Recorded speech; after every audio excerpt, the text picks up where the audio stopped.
Stream forth the gleam of old blades.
tidings manifest. Eternal.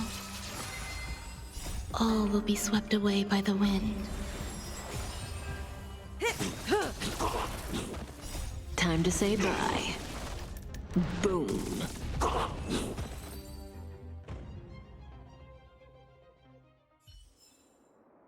Another blood debt repaid.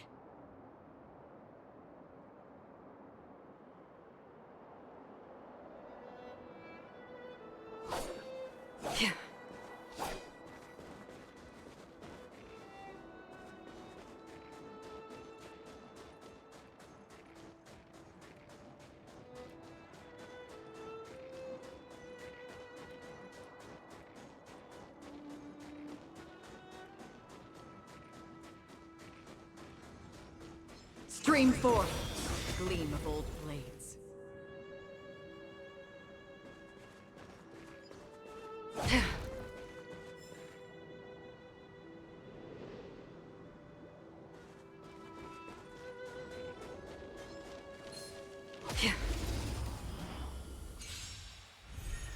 What do you want? Ill fate descends. Existence is unity.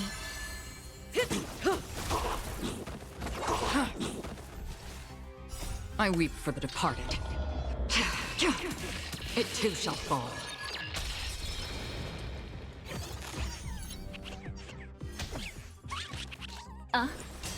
Relax. Time to say bye.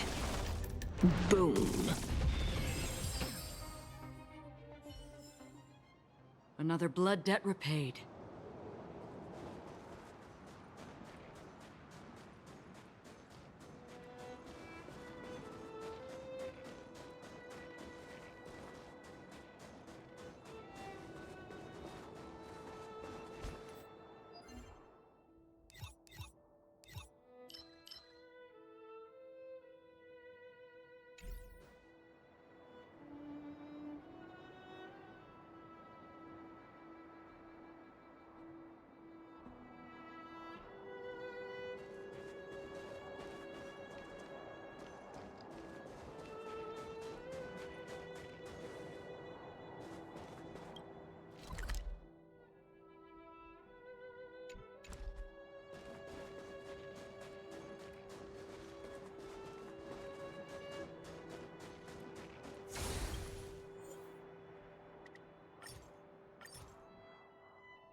Ill tidings manifest. Beneath the waters lies an endless abyss. Eternal. All will be swept away by the wind. Time to say bye. Boom. Stand still. I weep for the departed. It too shall fall.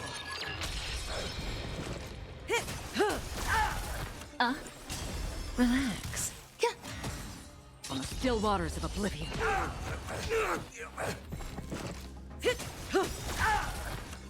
Time to say bye. Boom. I weep for the departed. It too shall fall. Stand still. Destined for oblivion.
Does that mean he wants to fight us during the Charmony Festival?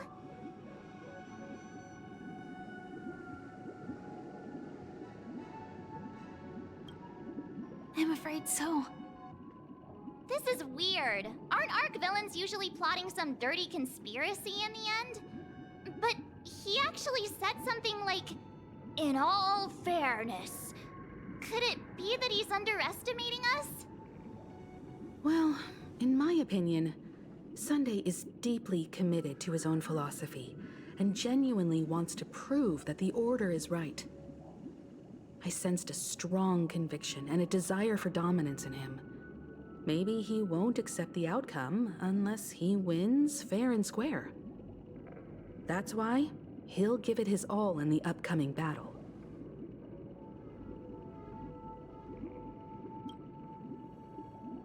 Yeah, you're right. We've even dealt with a Lord Ravager of the Destruction, so a follower of the Order won't be a big deal. Anyway, we can't leave the Stellaron unchecked. This is about trailblazing a bright future for Penacony and fulfilling Mikhail's and his predecessors' long-cherished wishes. Now that we've taken up the mantle, we can't afford to fail them. However, the same applies to the Order. Their plan didn't materialize overnight, and they have the profound collective consciousness of the planet of festivities behind them. A desire to dream, to slumber and escape reality. All those hidden emotions have given birth to the sweet dream of the Order. They've harnessed the will of an entire planet to create an Eon. This confrontation is far more complicated than a simple power struggle. To secure Penacony's future, fighting on the stage alone is not enough. What do you mean? Are you not coming with us? I believe Firefly is trying to say that she's heading off to another battle.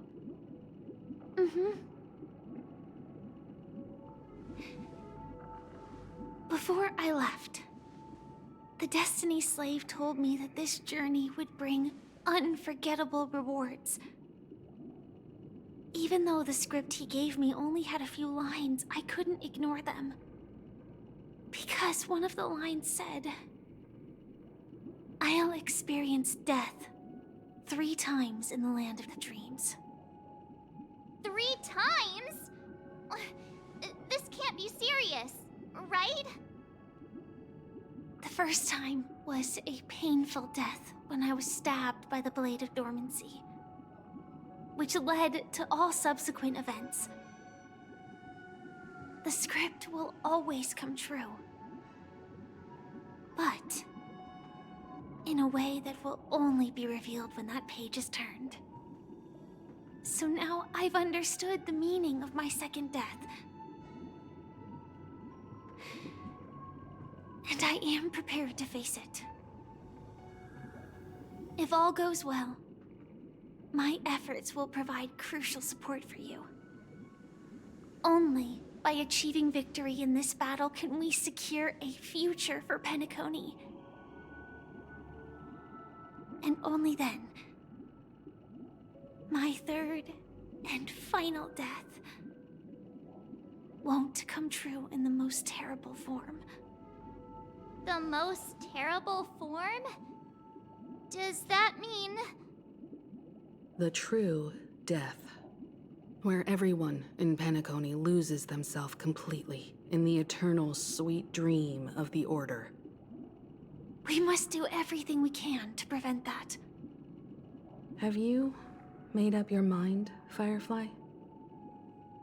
Yes. Otherwise, I wouldn't be here. Thank you again for your assistance for the Astral Express. May... Yeah. Farewell, everyone. May your trailblazing expedition never end.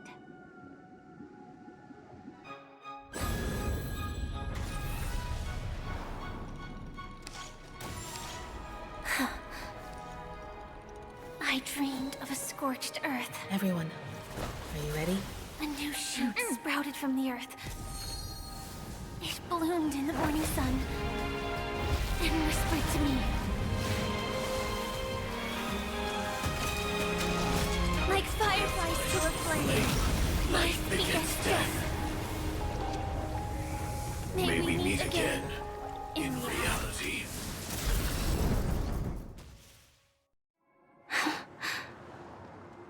After today, Japella's name will disappear from cosmic history, and the Everflame Mansion will take its place. In the not-too-distant future, you'll receive an invitation.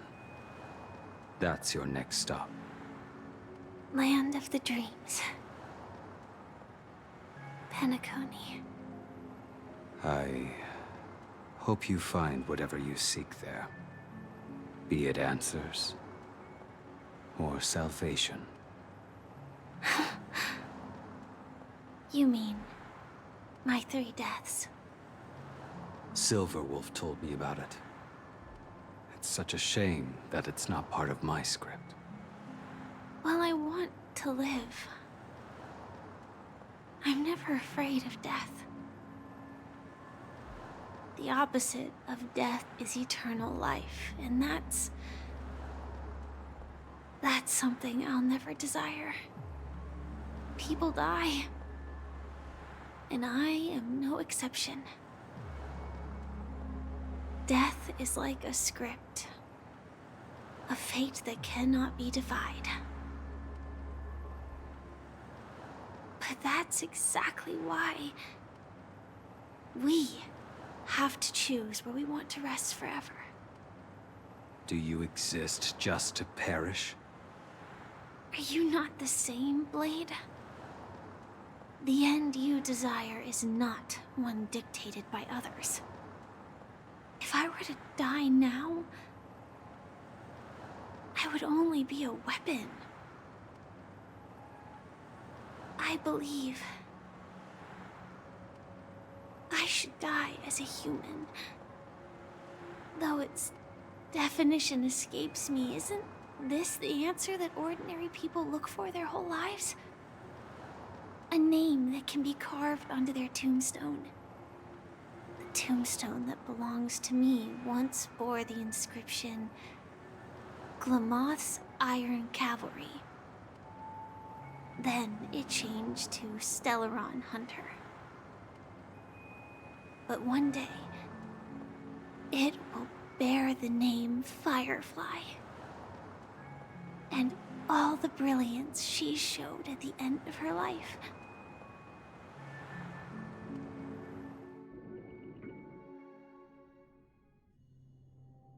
That's quite unexpected, old man.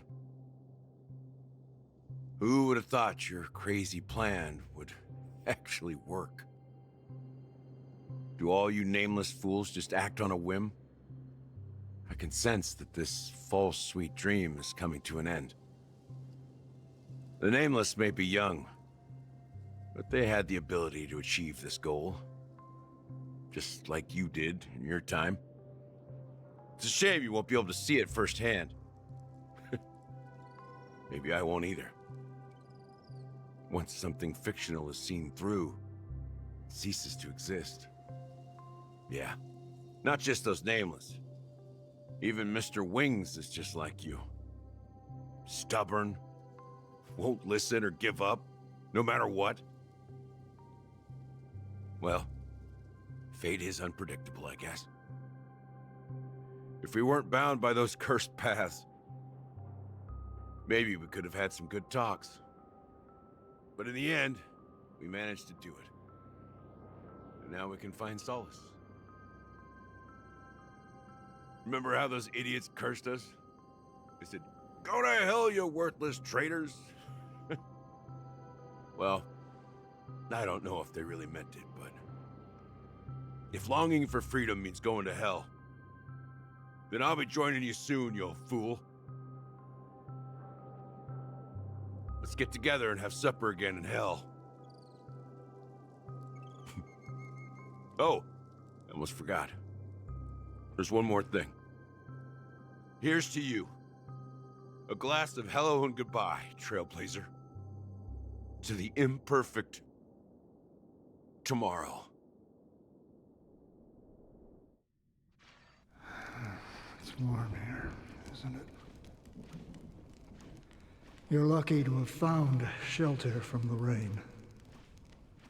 Let alone fresh berries in this desolate place. I was just following the scent of life. It's particularly strong in a place like this. It's a shame these berries don't have much flavor. Seriously? In case you didn't know, this fruit is pretty juicy. The only downside is that when you chew it, it becomes extremely spicy.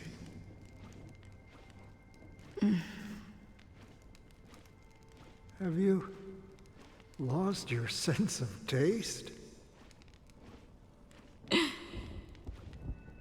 I can still taste certain things, like a faint sweetness. Before coming here, I stopped by a place called Orkron. It had barren cliffs and nights lit by bonfires. Burgundy snow would fall from the sky, and when it landed on my tongue, it tasted like raspberries. The flavor wasn't exactly sweet, but it left a lasting impression. When I think back on my past, I realize that what's tying everything together isn't the big events, but rather these small yet unforgettable moments. Don't worry about it. Losing oneself is a reality that every self-annihilator must face. At least I haven't completely lost my senses and memories yet. Well, congratulations on adding another footnote to your journey. By the way, are you always alone? No, I had a companion in Orkron. She's a short, nameless girl who aspired to explore IX. She always said she'd walk a path deeper and farther than Akavili's. Quite an ambition for such a small girl. So, what happened? She became stagnant water. Well, my condolences. Condolences. I don't need them. The girl left with a smile. She never regretted her choice and most definitely wanted me to say goodbye with a smile. So, that's what I did. That's proof that you're grieving for her. Or perhaps I'm just afraid. Afraid? I rarely sense that emotion from you. What do you fear? I'm afraid I'll forget the 30 days I spent with her, just like all the other days in my life. Most of them have already washed away with the rain, disappearing into an unseen realm. I fear that those vivid red memories will fade away too. There isn't much color left, and besides this faint, warm red, there's almost nothing. Hard to imagine. A ranger accustomed to bloodshed, destruction, and chaos finding warmth in the red color? Because I have experienced this warmth many times. Long ago, I promised someone that I'd bring it to more people. And that for every remaining moment of my life, I'd strive for a better ending for all. As long as this red color still lingers, I have a chance to fulfill that promise. It represents a burning fire, a blooming flower, the berries in this cave, and life itself, fleeting yet still dazzling. In the end, it will lead me beyond the horizon of existence. And on the other side, I will cut off nihility. The one blessed by the sleeping and shapeless is considering how to kill them. That's truly pure nihility. But you're right about one thing. After spending so much time near this stagnant water, only when I look at this vibrant red fire do I realize that I'm still alive. When will this rain ever stop? Perhaps when the sorrows of the departed have finally quieted down, the sky will clear up.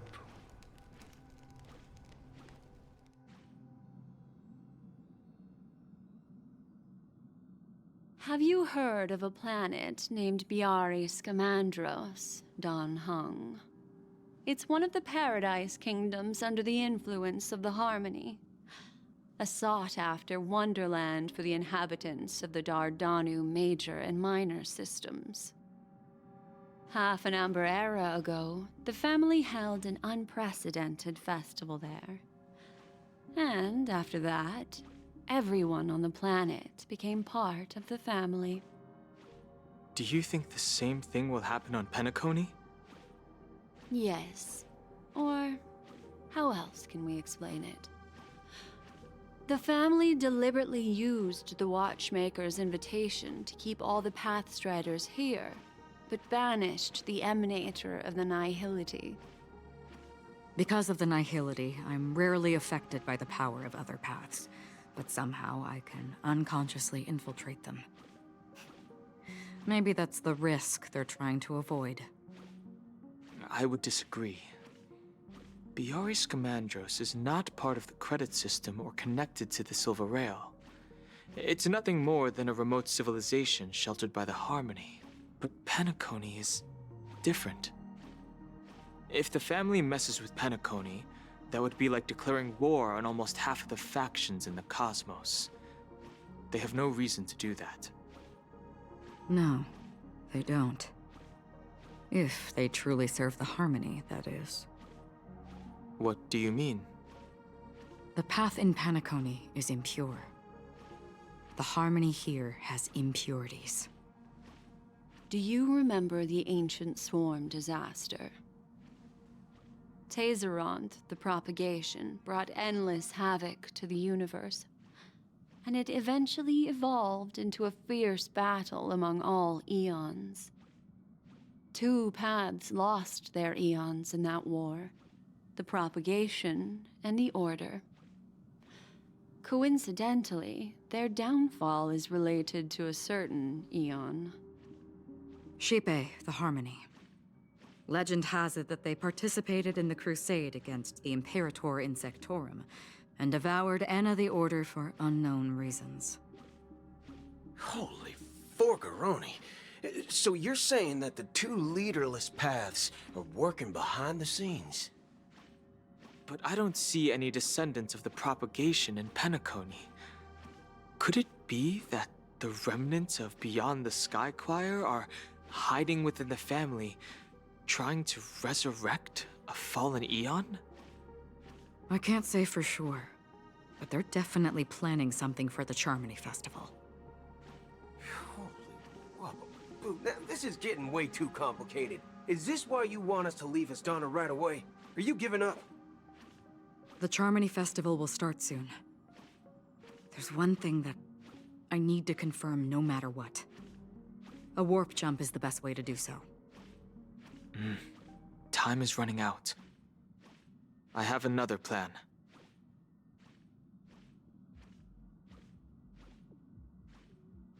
Hold on.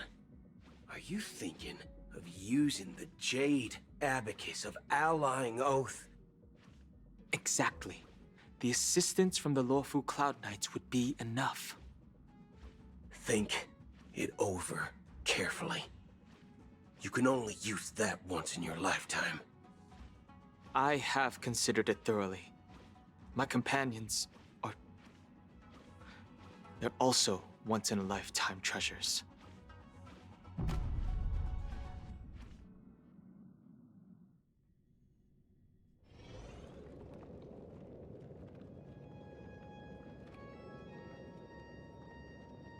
Are you the only one here, my child? The Nameless is quite the diplomat. Our secrets have spread like wildfire within the family.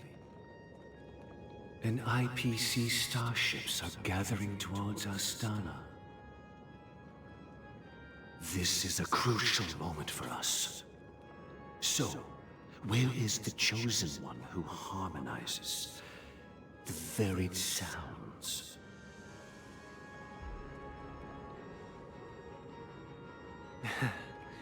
What do you mean, Master? I'm right here in front of you, aren't I? You know, she was supposed to be the star of the Charmony Festival in our plan. But the plan has changed. As her brother, I know she doesn't want to sing for the Order. So I'll take her place. You've always been wise beyond your years. I'm sure you understand the consequences of your choice.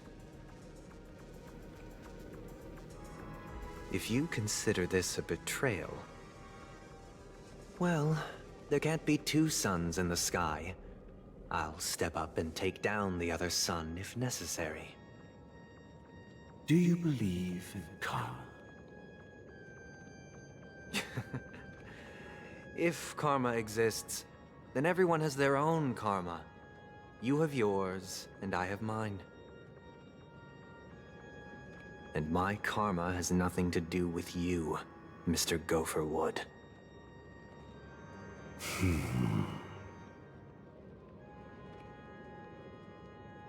All right. Since you're willing to sacrifice yourself for her, I'll grant your wish. Well, the compromise came sooner than expected. Why? You and your sister were born as twins of the Order. And one of you is destined to follow this path to the end.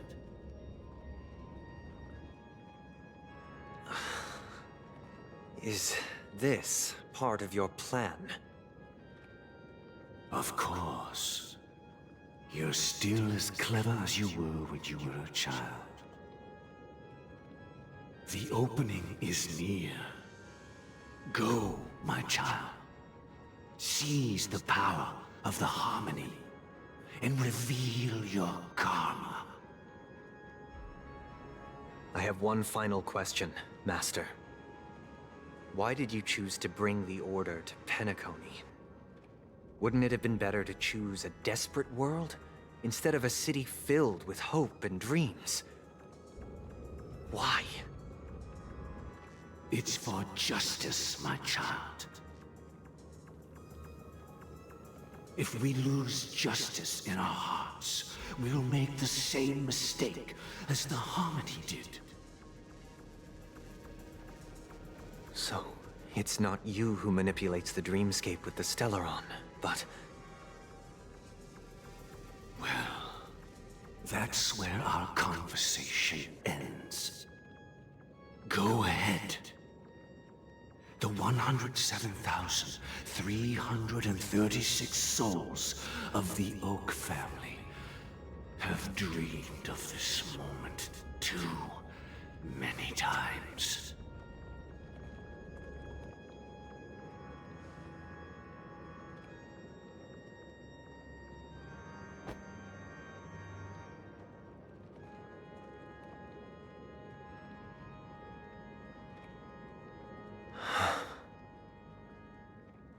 I shall ascend to the heavens, becoming the scorching sun.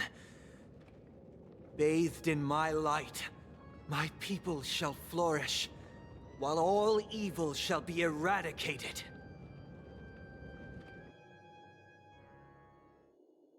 This is the interior of the Penacony Grand Theater. It's quite exhilarating to be flushed into the air by Soulglad. But why is the venue still closed when the Charmony Festival is about to start? And not only that, the entire theater is eerily quiet. No audience, no staff, no one around.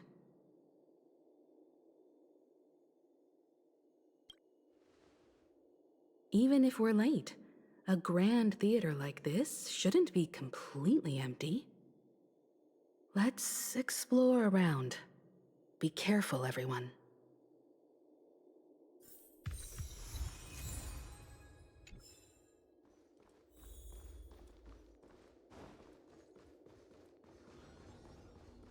Stream forth the gleam of old blades. Seek, and you will find.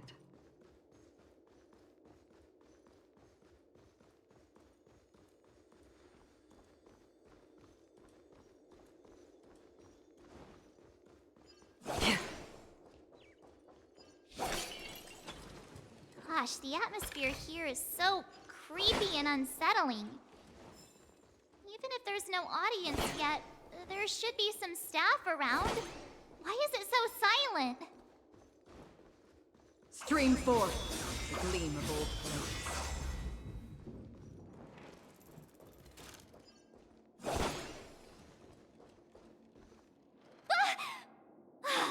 Yikes! They scared the life out of me!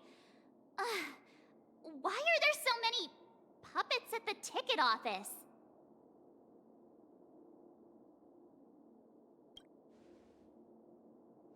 What? You're so annoying. Stop scaring me. Are these puppets part of the stage setup? Even so, it's so eerie that the entire front hall is empty.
feels off.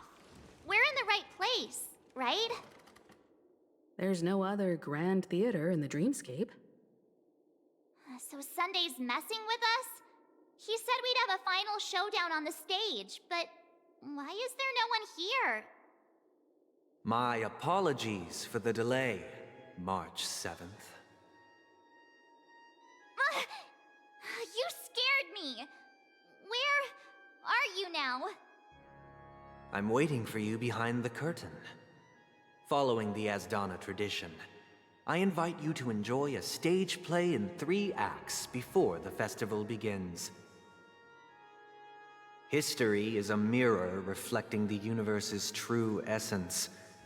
Let's use this opportunity to delve into the rich history of Penacony and the Eons. Within it, naturally, the future takes shape.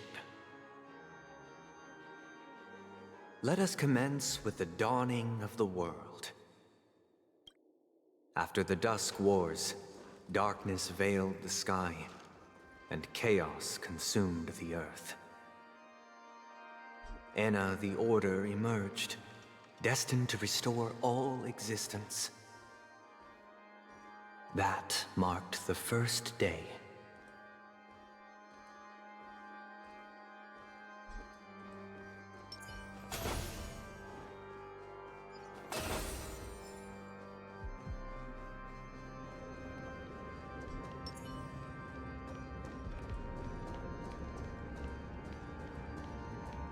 They gathered nebulae and forged them into picks, thus creating a grand lyre with black and white keys. Strike the white keys, and the sun rose. Strike the black keys, and the moon rose. And so, the cycle of day and night arose. That marked the second day.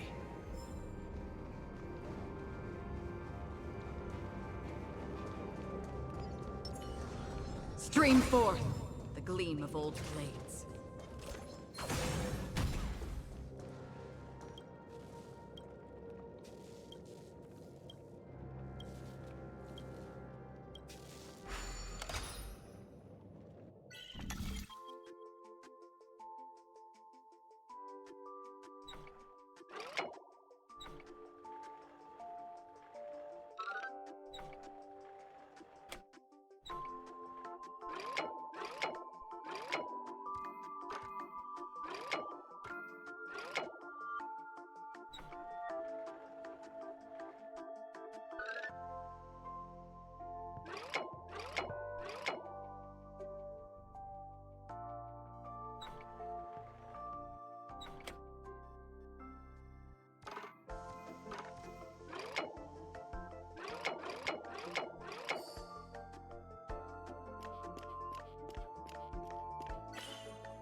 Stream forth the gleam of old blades.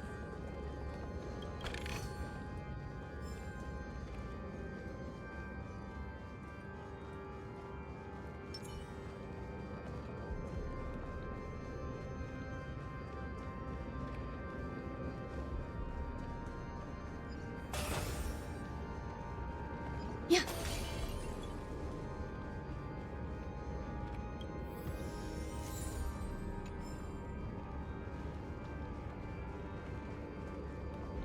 Yeah.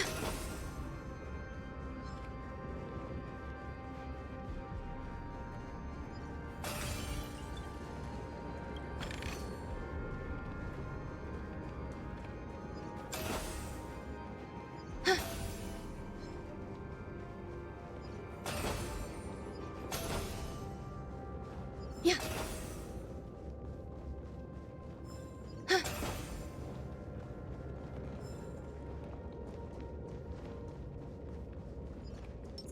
Stream forth the gleam of old blades.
The puppets are gathering around the frame. Are they expecting us to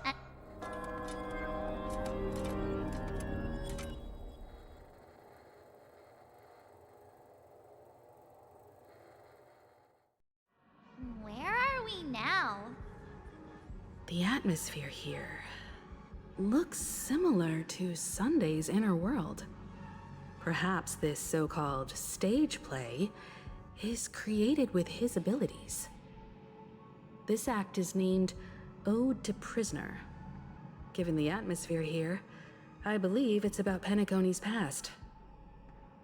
I thought things were finally looking up as I managed to dodge prison during my recent trailblazing expeditions. But now it looks like I'll be back behind bars again.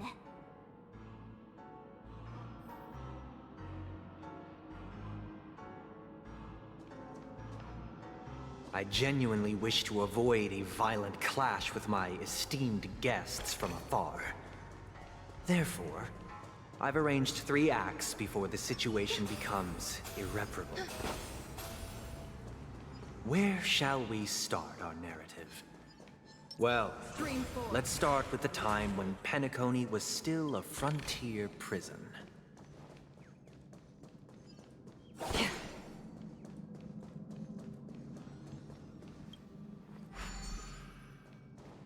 Stream forth the gleam of old blades.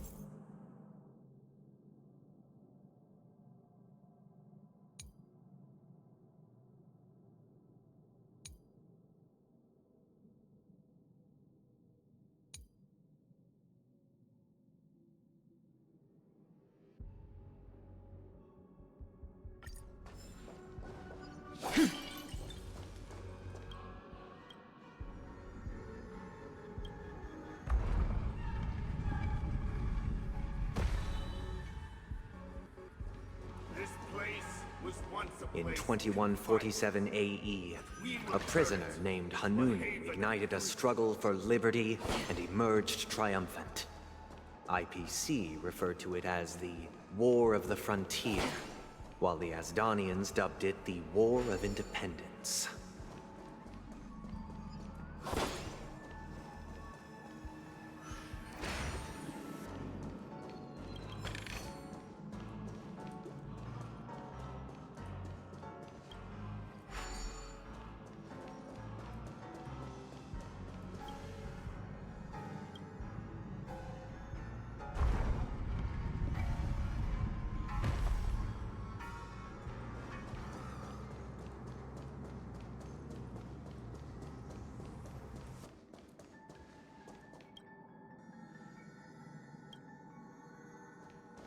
We've shattered the cages and expelled It's true the that guards. Hanunu was a legendary hero, but it must be acknowledged that while he bestowed freedom upon the prisoners, he didn't grant them true liberation.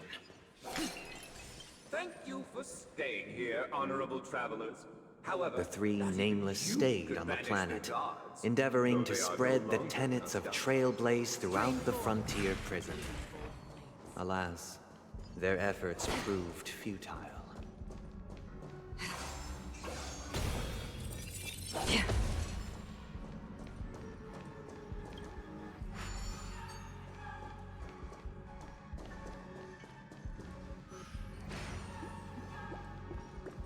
Let's build another prison, not within the Once again, Asdana was engulfed in war, this time the enemies originating from within. The prisoners remained prisoners for the rest of their lives, fighting for freedom rather than living for it.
I hope you like this land of freedom on a scorched earth. As you can see, their sentences have long ended, and the IPC guards have long been expelled. Yet, these prisoners remain enslaved, not by external forces, but by the confines of their own minds. Freedom permeates every corner, except fragile souls. It gives solace only to those who believe in its existence. Prisoners, this is my order. Learn the essence of freedom and teach your fellow prisoners to fight for their lives.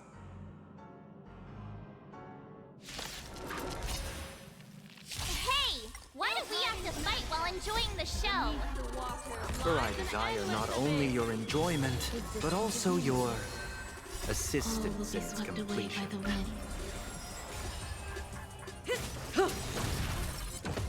Time to say bye.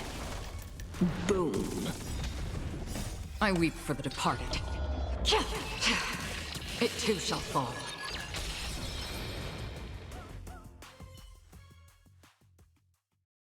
No one can restrain you anymore. You are free. Thus concludes the first act. Amidst a raging war, the frontier prison headed toward becoming Land of the Exiles. This must be how Penacony was constructed, with the aid of outsiders the prisoners were finally liberated and established the land of the exiles. However, it appears that Sunday aims to convey the spiritual plight of the prisoners more than the physical aspects of imprisonment. This show is a bit too literary for my taste. But the battle part is quite easy to understand. Anyway, we've arrived at the exit. Let's go!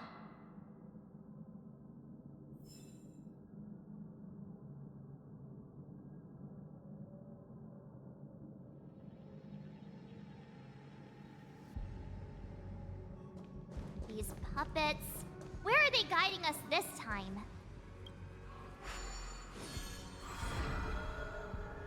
They transmuted streams of stars into inked nibs, creating symbols to be pronounced and counted. They molded stardust into flowing rivers, assigning the righteous upstream and the unjust downstream.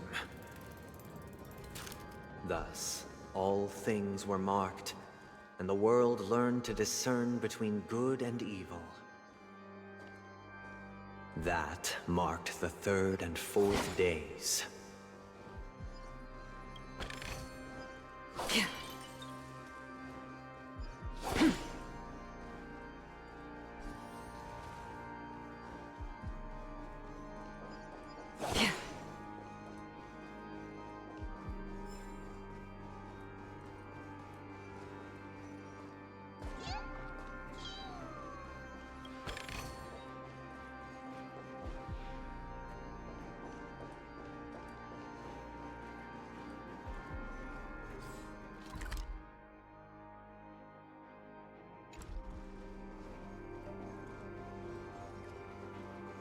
Stream 4.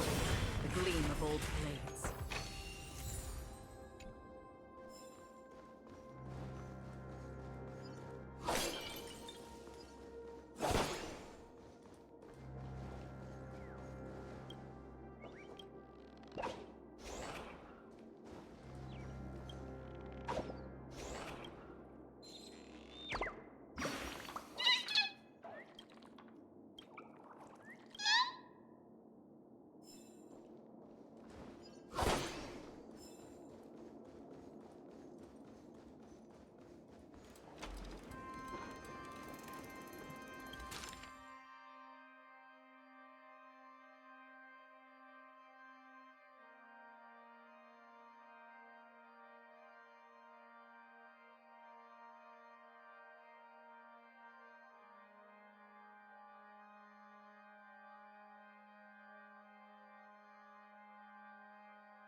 Look! Another frame!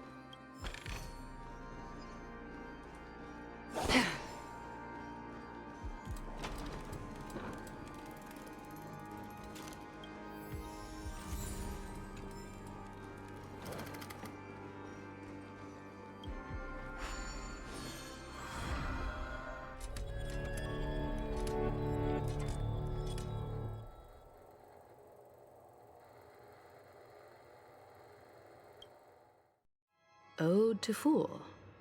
This must be the second act. The surroundings are different from before. The stage decorations look a bit tidier now. Behold the ensuing tale. Peace never truly graced land of the exiles. The history in this era is rich and intricate, so please allow me to present it in allegorical form.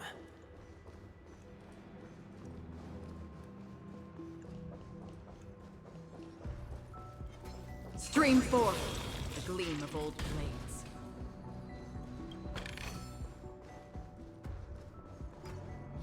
My child, you did not serve the The leader of the Alfalfa family sought to defect to the IPC, trading freedom for survival. However, his eldest son slew him in the name of righteousness and ascended as the new family head.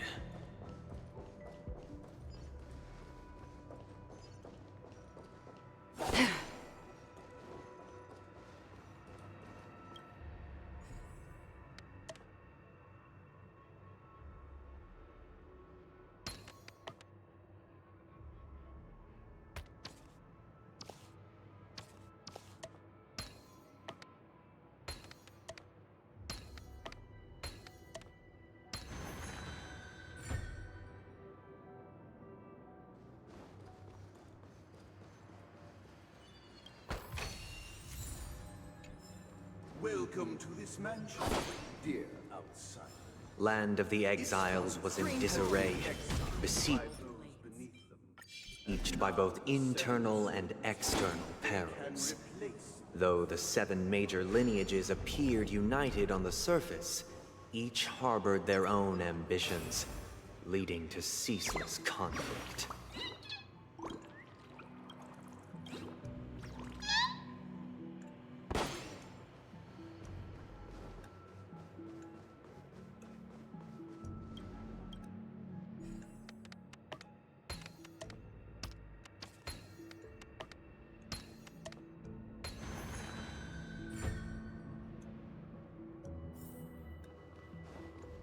Accountant!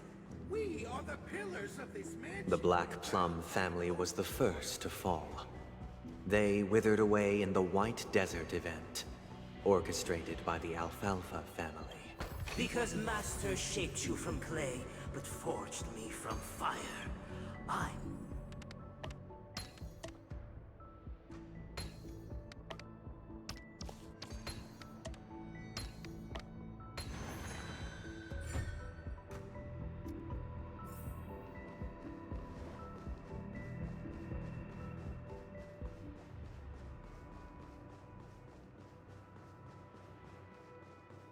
Stream 4. The gleam of old blades.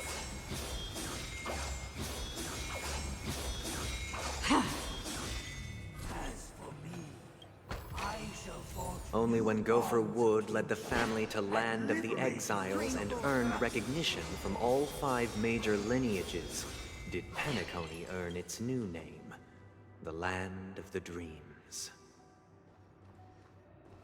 Dear outsider, I beseech your aid in purging this mansion of the poison spread by the lurking instigators. You want us to help you? What do you need? I wish they could regain their reason and cast away the shackles of hypocrisy. This is the second act. Looks like it's about Penacony's journey to becoming the Land of the Dreams, during which the family plays a crucial role. But this new master seems like a bad guy to me, don't you think? Perhaps this is the truth Sunday is trying to express, if you read between the lines. The Harmony changed Penacony just as the guards once did. Looks like we've gotta help those guys kneeling down over there calm down a bit, right?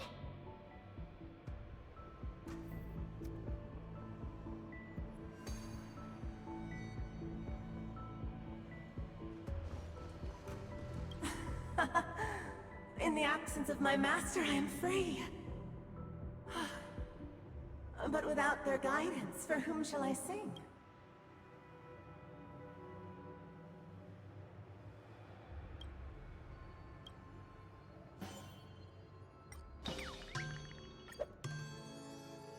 I shall sing for my new master, just as their noble voice once resonated throughout the cosmos.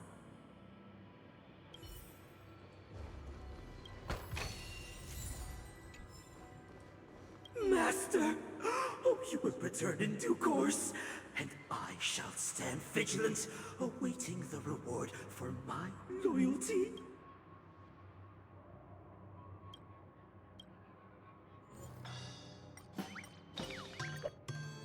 Master, now that you have gone, I shall wait no longer for my reward. Once, I stood as the most loyal guard among all the servants. Now, with my master banished, it's my right to assume control of his dominion.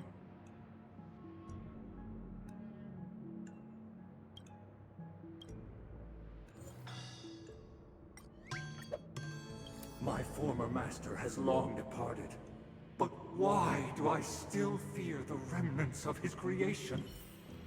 Master is no longer here. I thought I'd be free, but...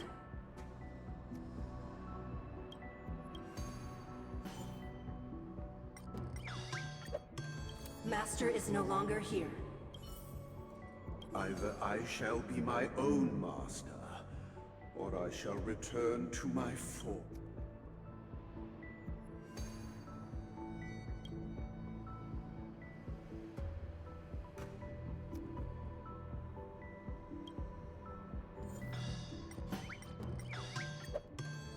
Without a master, who can grant me true freedom?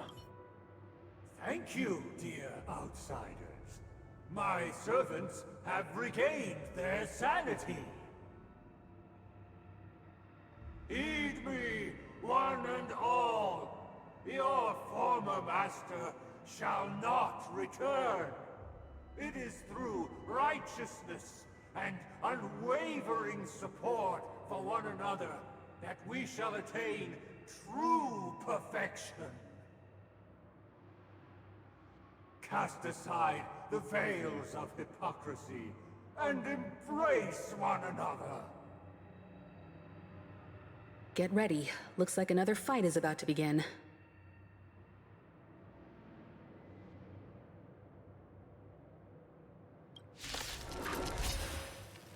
Listen, the snowlight is all turned on. The sky trembles, and the earth teeters on the brink of collapse. At the edge of the silver universe, the first buds sprout under the rising sun. Stand still. I weep for the departed. It too shall fall.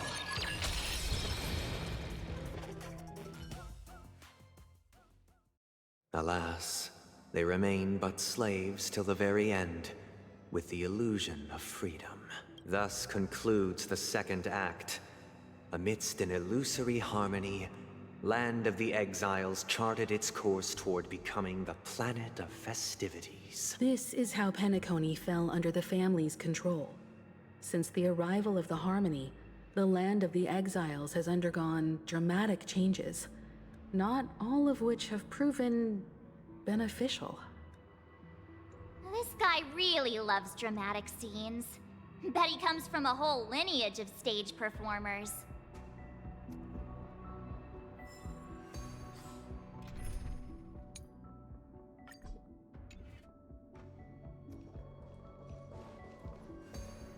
Stream forth, the gleam of old flames.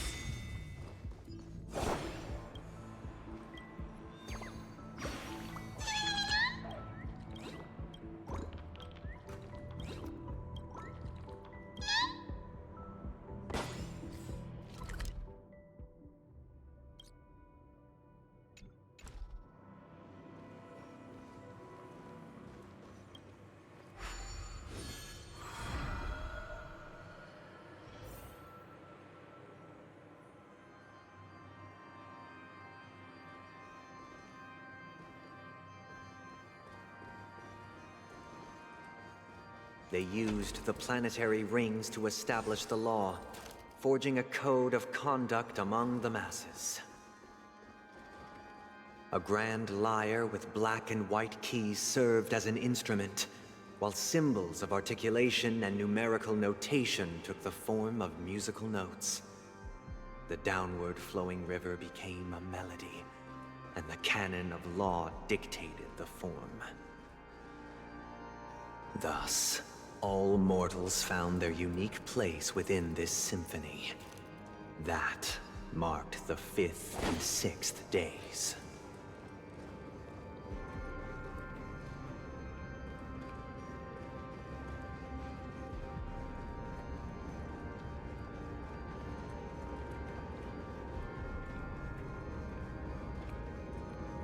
This guy is really into these puppets.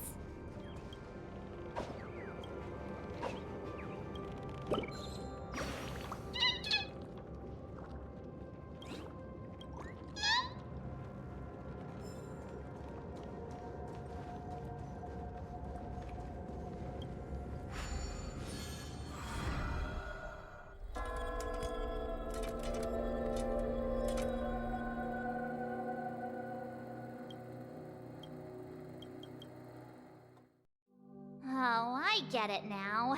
The last scene is all about singing the praises of the Order. And the atmosphere here is completely different from the previous two scenes.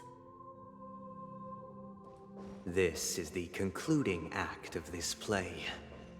I have showcased the past and present of Penacony, hoping that my desire for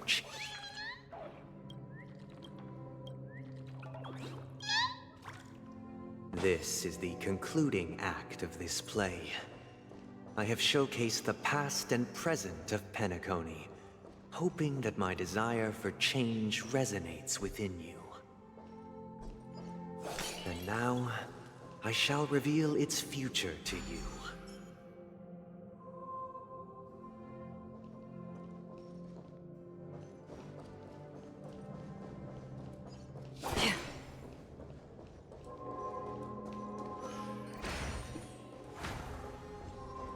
Stream forth the gleam of old blades.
Stream forth the gleam of old blades. Responsibility for the people.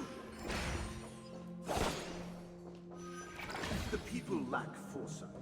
We will make choices on their behalf and bear responsibility. We shall support Stream forth the gleam of old blades. and standing against the mighty.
Without a king, who shall govern the movement of stone? Before the arrival of the everything followed its natural course. We no longer Stream forth the gleam of old for blades. we have become kings of all things.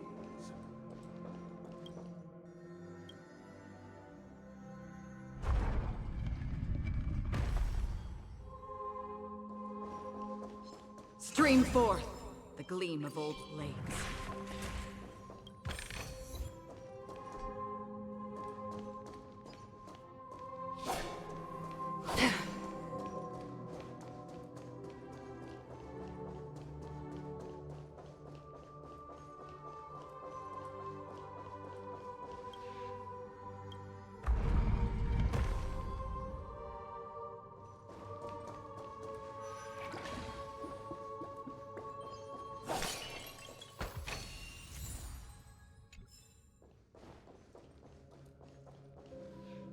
Hey, aren't we supposed to kick off a short story and have a fight here just like we did in the previous acts? Why aren't any of these puppets saying anything? Perhaps we'll need to complete the story ourselves, just like we did before. So, do you think their mind needs tinkering or something?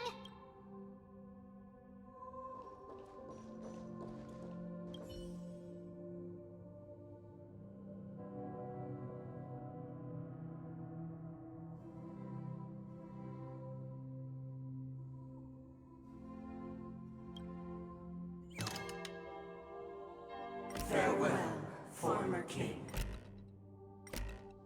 We no longer have need for a king, for we have become kings of all things.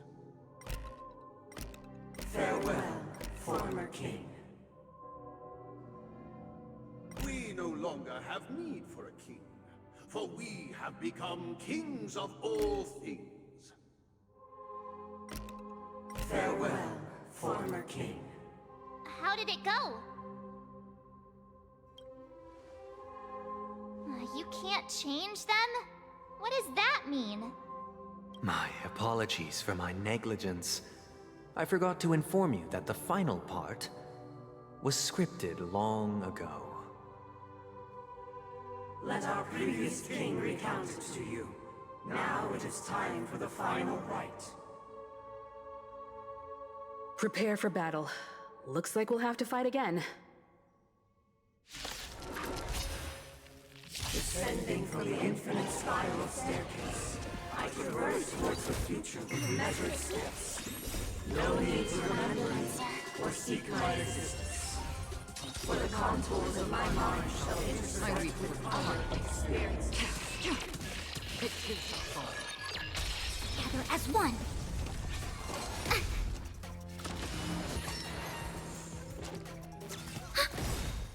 Net markers activated. Time for a good old counterattack. Don't.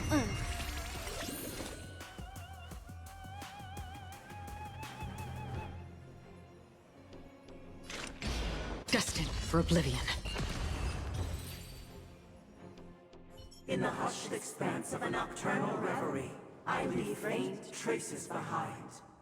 No need to remember me, or to recall the essence of dreams. What is mine shall wane, while you shall transcend its delicate nature. This is the final scene. It's much more straightforward. He wants to expel the Harmony and establish an empire based on the Order. Let's go. Once this stage play concludes, it'll be time for the main event, the Charmony Festival.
They imbued the world with meaning, perfecting all things in the heavens and on earth.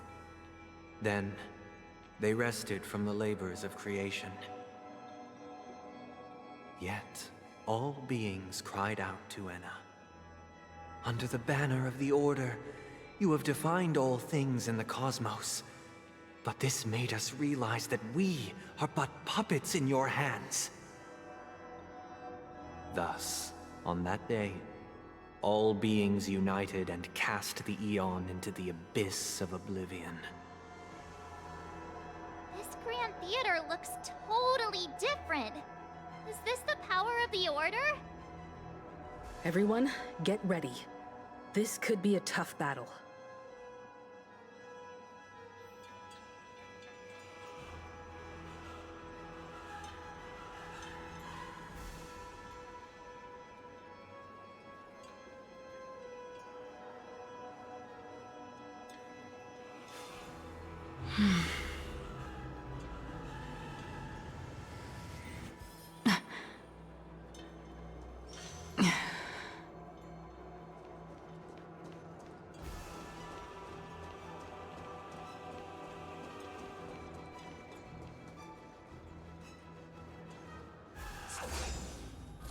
That marked the 7th day. Cheers and chants reverberated in unison. The stars shine bright. Praise the Great One.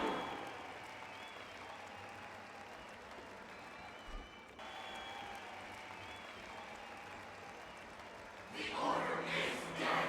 The Order is dead. The Order is dead.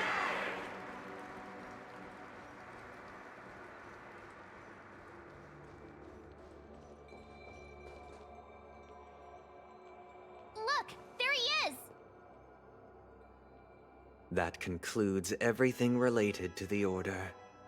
What are your reflections on this, my dear guests? Nevertheless, this is but a trivial blip in the annals of galactic history. What truly matters is the course this river shall take in the days to come. You've arrived at the perfect moment. The Charmony Festival is about to commence, and it would be a shame if you were absent for the Harmony's prologue. Allow me to extend my warmest welcome once more. Welcome to Penacony Theater, the very core of the Sweet Dream, the abode of the Stellaron, the grand stage of the Charmony Festival, and the very place where the future of Penacony shall be determined through conflict.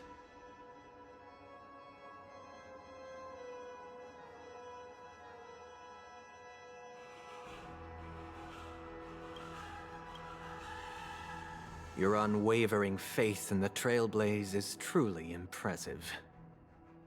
True goodness can only be achieved through faith. Allow me to point out that falling into a permanent slumber is not happiness, especially when those people are driven by someone else's will in their sleep.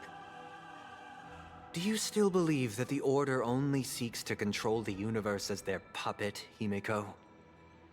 No matter how perfect your vision of paradise may be, a cage remains a cage. People will never achieve true happiness in a world like that. They would just be toys for the Eon. It seems you have misunderstood my intentions. Allow me to clarify. My desire is not to resurrect a fallen Eon, or become one myself. My sole objective is to create a paradise free from Eons, where the Order ensures the dignity and happiness of all humanity. A paradise exclusive to us human beings. That's not the case. If people are to live with dignity, there must be nothing and no one above them. In your so-called paradise, you would be the one reigning supreme. Looks like we won't be able to convince each other. Now that our conflict has been destined, let's unveil our paths and reveal to the universe the true path. However, Before the prelude to the future begins, please take a moment to ponder the questions I've posed. Is darkness equal to daylight? Are sinners equal to the righteous? If you are born weak, which god should you turn to for solace? How tragic. Do we The still Eon have the upper with hand? great might. Under the banner of the Order, you have defined all things in the cosmos. But this made us realize that we are but puppets in your hands! Another journey destined for oblivion. I weep for the departed. It too shall fall.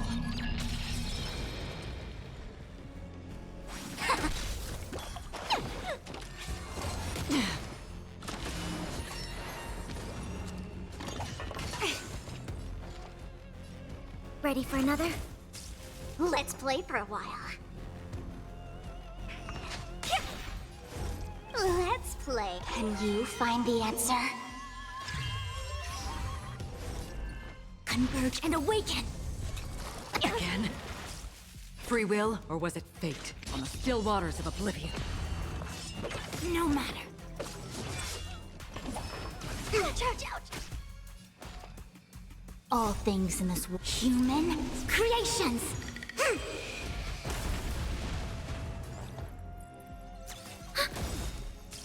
Enemy data signet markers activated. Time for a good old counterattack!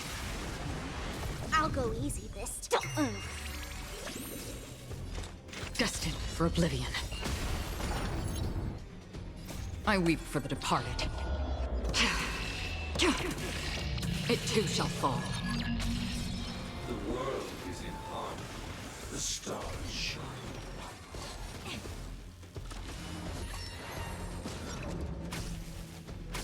Commencing support.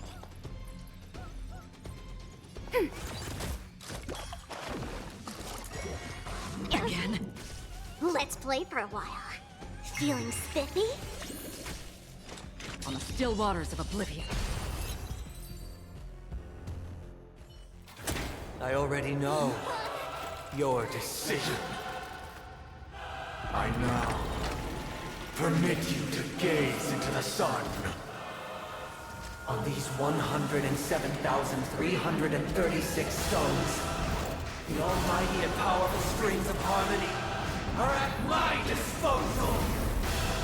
The supreme tutor, harmonious choir, Dominicus!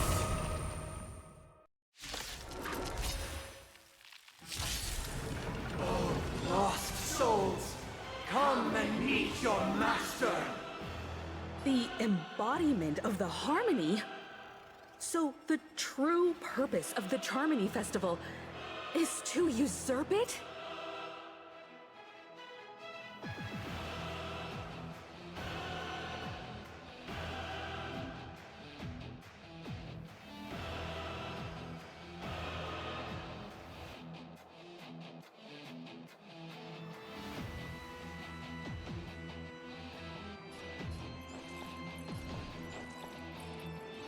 Inputting commands. Whoa! I'll go easy this time.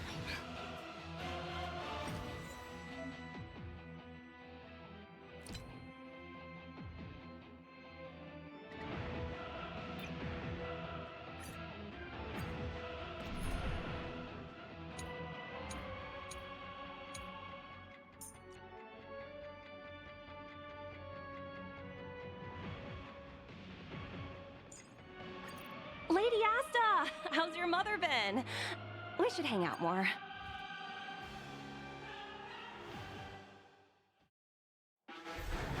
Oh, lost souls, come and meet your master! The embodiment of the harmony? So the true purpose of the Charmony Festival is to usurp it? Easy numbers. Things were oh, stars, give these trailblazers your blessing.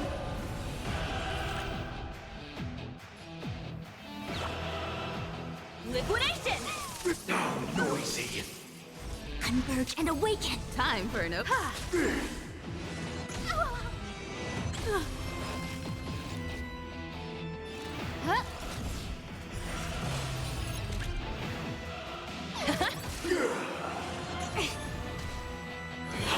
No matter. Wise and perceptive as you are, answer me this. Why could the harmony and the order merge into one? Noisy. Perhaps you still don't understand. Humanity never conceals its desire to control the heavens, and I'm no exception. All things in this world, human creations! Let the valuation begin. Go Numby! I'm feeling like there's another world in front of my eyes. It's the power of tuning. Don't let the song distract you.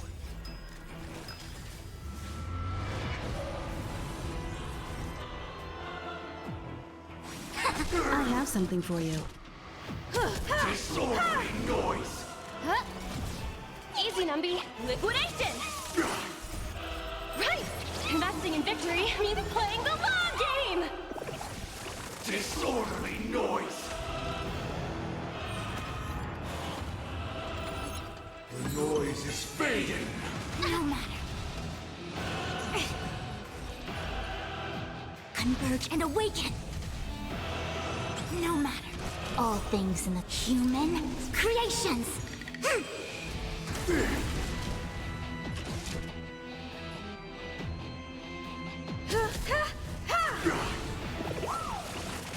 Who invited you? Noisy. Let the valuation begin. Oh, stars, give these trailblazers your blessing.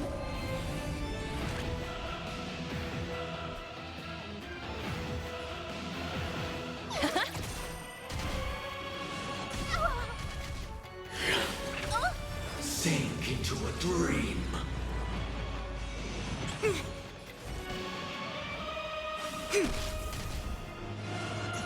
Time for an overhaul.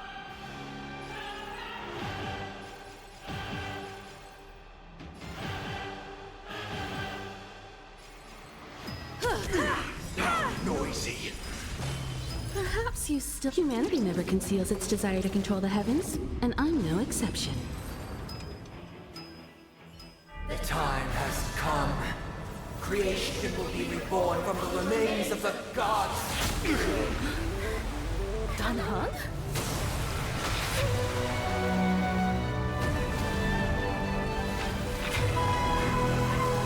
Radiant spirits, heed my word.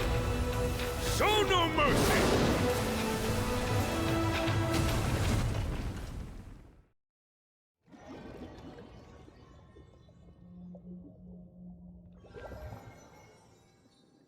Wake up! Wake up! Hey, wake up! The sun's frying your butt! Are you alright? Can you hear me? Do you remember your name?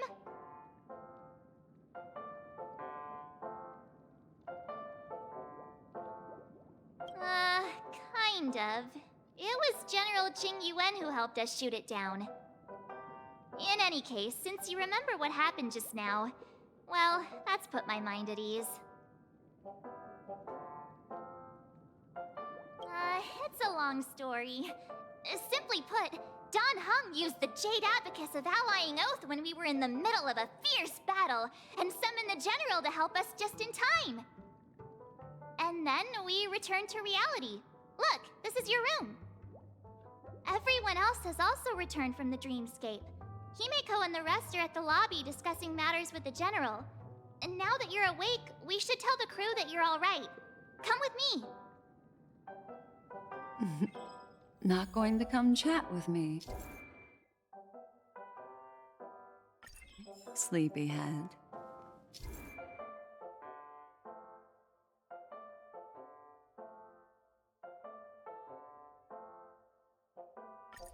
That voice. Is that Black Swan?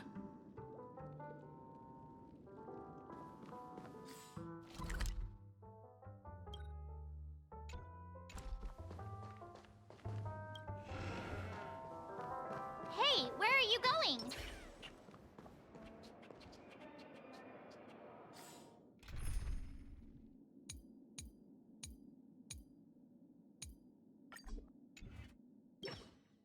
Hey, we meet again, sleepyhead. What's Miss Black Swan doing here? Nothing, Miss March. I noticed she was awake and wanted to check to see how she was doing. Though the strike from the General was timely, its destruction was also immense. When emanators collide, ordinary people inevitably suffer. But, luckily for them, the dreamscape is my home turf. Thankfully, I managed to get everyone out before the harmonious choir collapsed. Oh, so that's what happened! Thank you, Miss Black Swan! Don't mention it. After all, I wouldn't want to see such precious memories vanish. You're heading to see your friends, aren't you?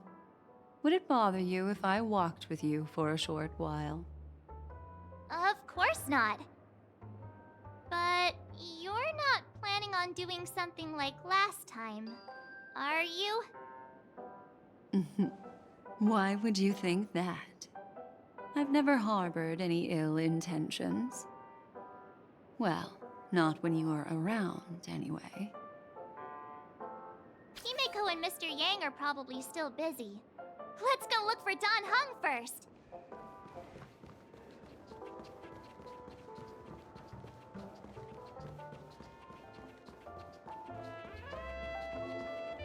Look, he's still talking to that cowboy. You're awake. How do you feel? Well, fork me. You must be that Stellaron they were talking about.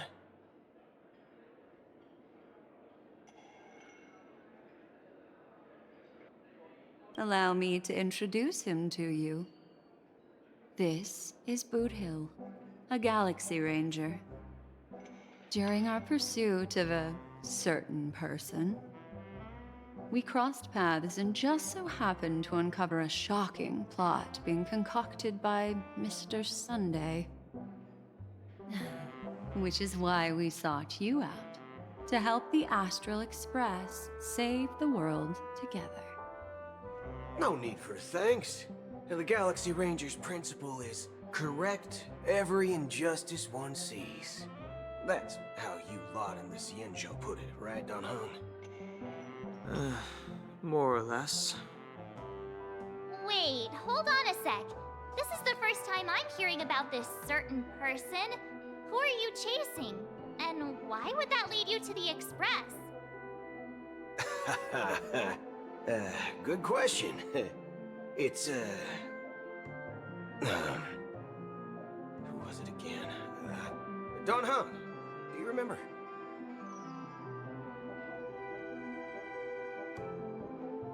No, that ain't it.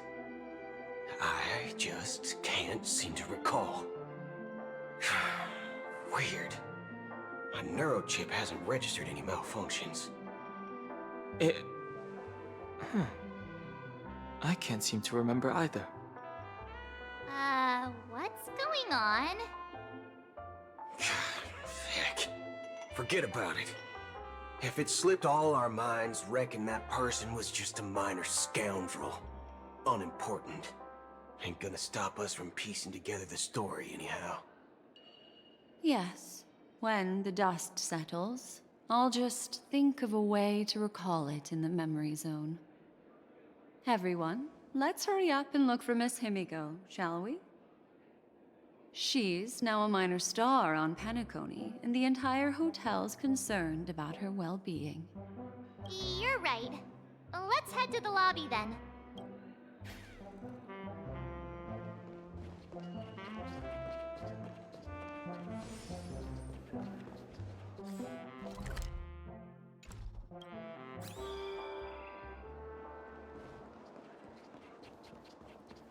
Look, they're with the...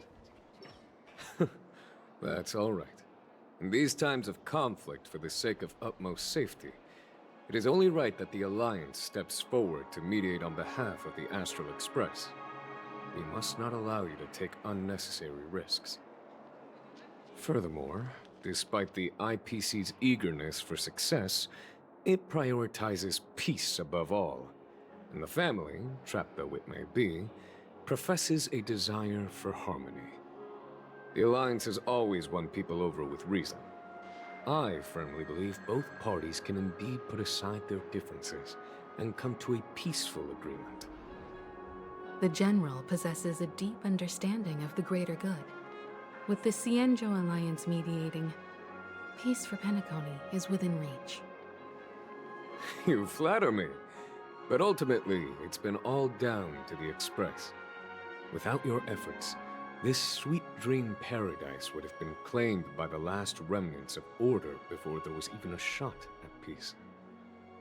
Well, would you look at that? Here comes the big hero.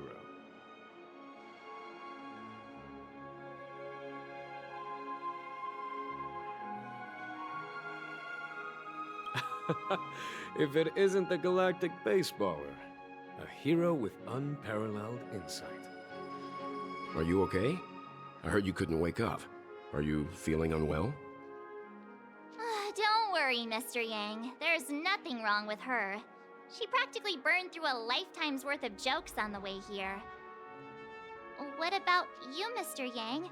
I heard that even Miss Robin wasn't spared. And that guy locked you both up. It's a long story. But at least Mr. Sunday took it easy on us. He used an ability called tuning to connect our consciousnesses with his. In other words, he imprisoned us within his consciousness. Thanks to General Jing Yuan's destruction of the Harmonious Choir, we were able to escape. He used that tuning on us too. Does that mean that we were almost imprisoned as well? I can confidently say now, he was truly after a fair fight with us. Had he wanted, he could have easily taken us down, without so much as lifting a finger. Speaking of the Oak family head, where is he now? It's complicated, but in a nutshell, he's now the former Oak family head. The IPC has named him the key figure in the family's Penacony split, citing a threat to cosmic peace. He must represent the family and answer for the unrest caused. His trial is set to take place at Pier Point. The family quickly labeled him and the remnants of the Order as enemies, declaring the turmoil an internal rebellion. This move effectively barred the IPC from intervening in family affairs on both moral and rational grounds. Everyone really has their own agenda, after all. Then, what's going to happen to Miss Robin? She and Sunday won't be able to deny their involvement in the Charmony Festival. They're siblings, after all. Why the sigh, General? I can only say that this incident is an unexpected mess for the girl. The Alliance will try to persuade the family to consider this matter carefully during mediation. It's time, everyone. The IPC's key members and I have agreed to consult one another before the upcoming negotiation. Do any of you wish to sit in? Given the General's invitation and the matter's significance to the universe, the crew will naturally accept. However, if the IPC has any reservations... Why, of course you're welcome. They've mentioned that your team is a trusted ally of the IPC in Penacony, so there's no reason not to welcome you. Besides, if there can be reliable observers from the Astral Express present, discussions will go more smoothly. So, what do you all think? Well then, we shall oblige. I'm kind of allergic to those types of situations. I think I'll just head back to my room and start packing. Not to worry. Himiko and I will take care of things. I'm afraid I'll also have to return to the Express first. The conductor is worried about us. It's best I go and explain the situation. Thank you. What about you, hmm? Will you join Welt and me? Or have you got other plans?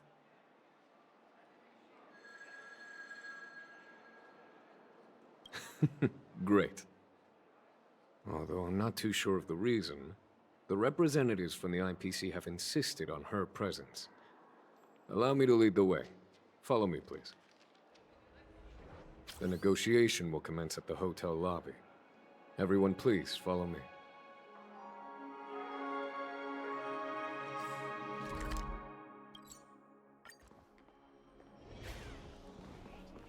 Mr. Aventurine and Miss Topaz are here too. Oh, and who is that over there? The Intelligentsia Guild's Dr. Ratio. This assembly is quite something.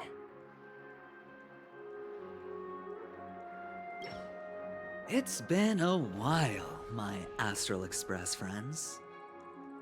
I would also extend my sincere thanks to you, General of the Luofu.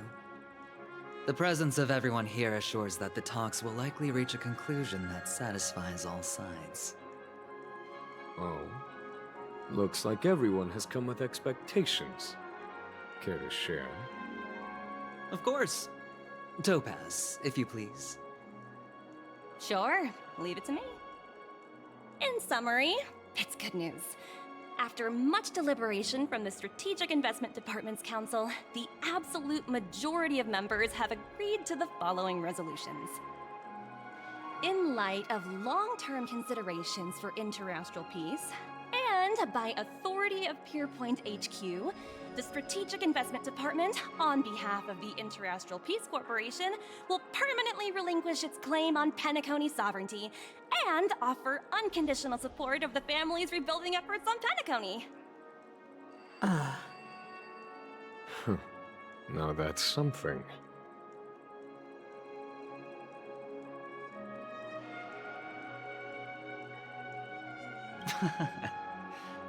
Well, if that's what it takes to bring peace to the entire universe, it's a price I'll gladly pay. Has the IPC finished sharing all its thoughts? Then it's our turn. The Guild, much like the Genius Society, has taken a keen interest in the recent calamity in Penacony. Ultimately, both parties have agreed to a comprehensive collaboration, offering technical support for the reconstruction of Penacony. The floor is yours for the finer points, Mr. Screwlum. Enlighten us, please. Organic life's unrelenting search to understand the realm of inner spirituality is something I both admire and envy. Inorganic life has no mechanism to evoke dreams. But when my mechanical impulses are activated, my inspiration circuits will start to operate, and I will enter a state defined as imagination. Every time, within the realm of imagination, there emerges a fire from the shadows. It is warm, bright. I frequently ponder this flame might represent the essence of intelligence. A cluster of inspiration ignited by high temperatures. The future direction of the universe may well lie within it. Alas, they are nothing but projections of my thought system to me. Desired, but unattainable. But after learning of Penacony's accomplishments, I have come to realize that the flame is not beyond my grasp.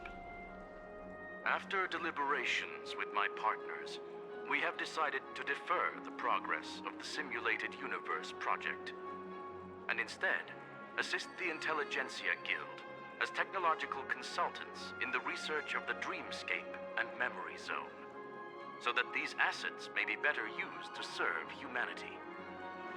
Not only that, we've also established contact with the Garden of Recollection through the IPC, and they've pledged their support for our research endeavors. I'm truly happy for the Dream Chasers on Penacony. The cosmos' brightest and, let's admit, dimmer intellects are now at their service.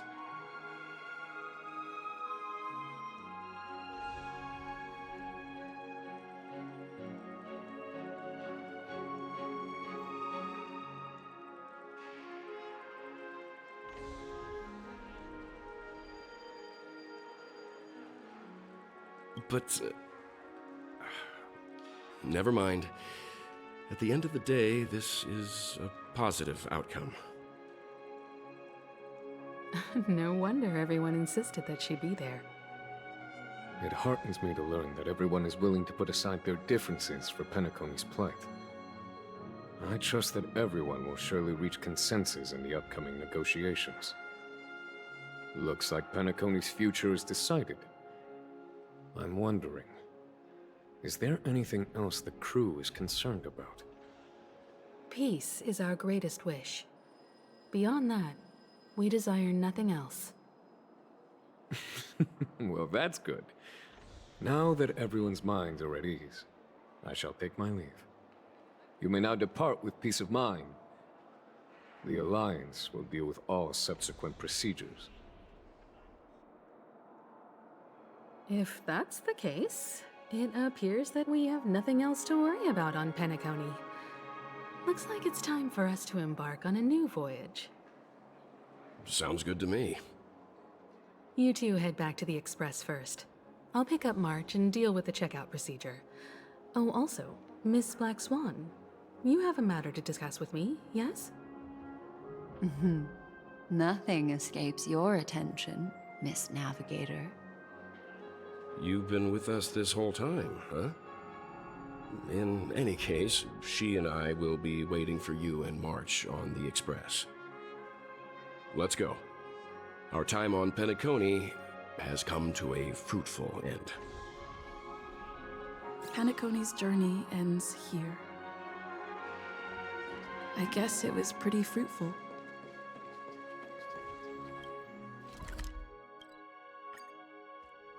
The navigation meeting is about to start. We're all waiting for you. When did the Express become so lively? Ahem. Looks like everyone's present. Let the navigation meeting commence then. This a meeting to decide our next stop? How we doing this? A show of hands. Hold your horses, cowboy. It's for those to decide.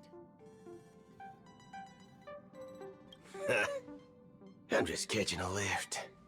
Don't sweat it. Allow me to explain. Mr. Boothill and Miss Black Swan submitted a request to temporarily travel with the Express for their own personal reasons. As you all may know, the Astral Express never declines any passenger whose heart yearns for the distant stars. Therefore, they will be traveling with us for a while until they reach their destinations. Whoa, the Express is going to be much livelier now. But, Miss Black Swan, you better not use your memo keeper abilities to pull any pranks. Understood, Miss March. I promise you, you'll never see me in your room while you're taking a break. Don't! You're freaking me out. All right. Now that everyone's met everyone, we can continue our navigation meeting. Firstly, Pom-Pom wishes to thank everyone. If it weren't for you all unearthing the truth about Penacony, Pom-Pom would have never known where Mikhail and the rest had gone.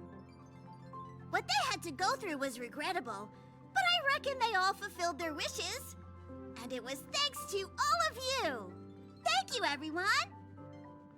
Now then, we come to the crux of this navigation meeting.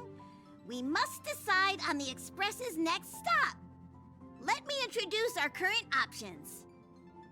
The first choice is from Himiko, the oceanic planet of Lushaka, a planet composed entirely of water.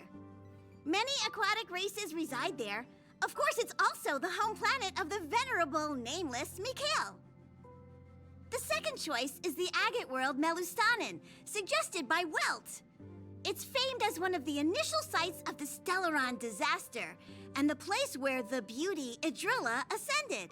Today, it's celebrated as a planet of undying allure.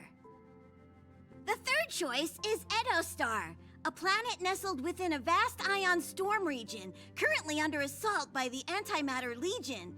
However, the distress signals from there have recently ceased, prompting the IPC's wish for us to check in on the situation.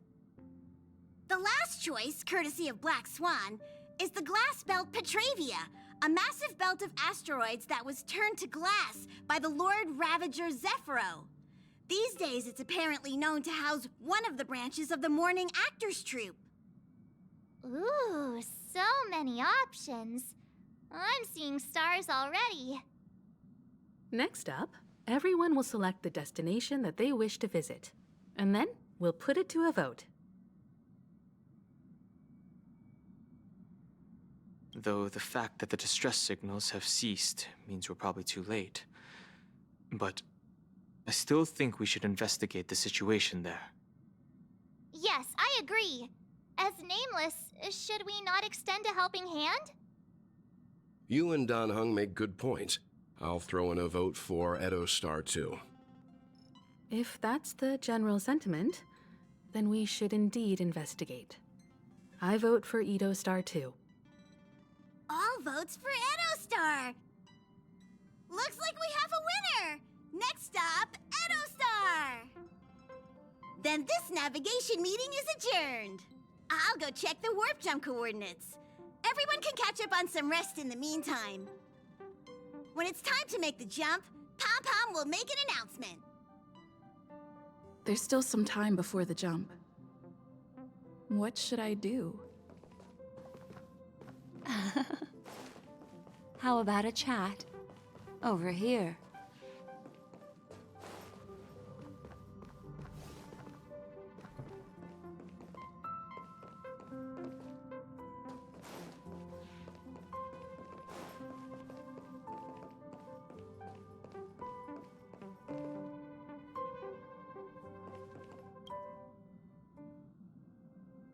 Oh, you're here. Seeing your reflection among the stars in the porthole really does seem somewhat surreal. How about it? This journey of beautiful dreams. Was it to your liking?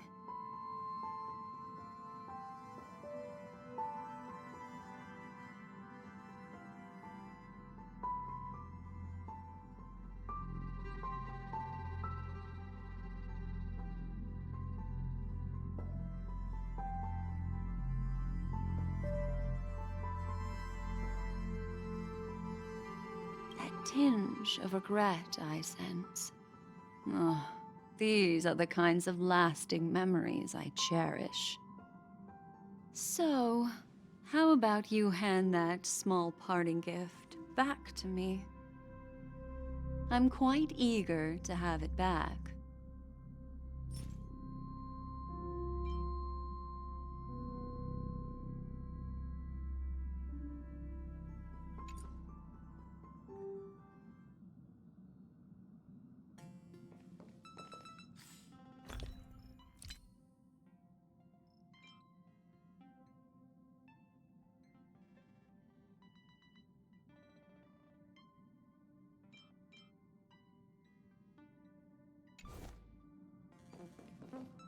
Please let this trip be uneventful. Please let this trip be uneventful. Please let this trip be uneventful.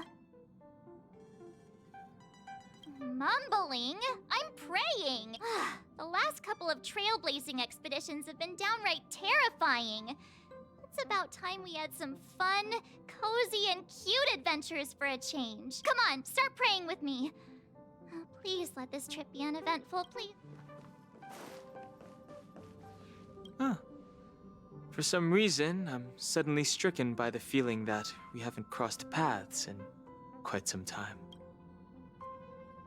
I should have known better than to expect anything serious from you.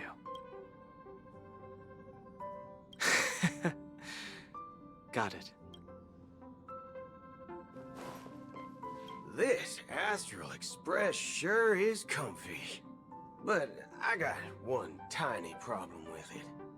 How come there ain't no potent drinks on this ride? I can live without malt juice, but at least stock something else. Like that white gem, calm as dirt and not too pricey. You can't use that 12 years of age rule against a mighty ranger like me. Ha! All these years out in the wild, and now I'm bunking in luxury. Gotta say, it's quite the treat.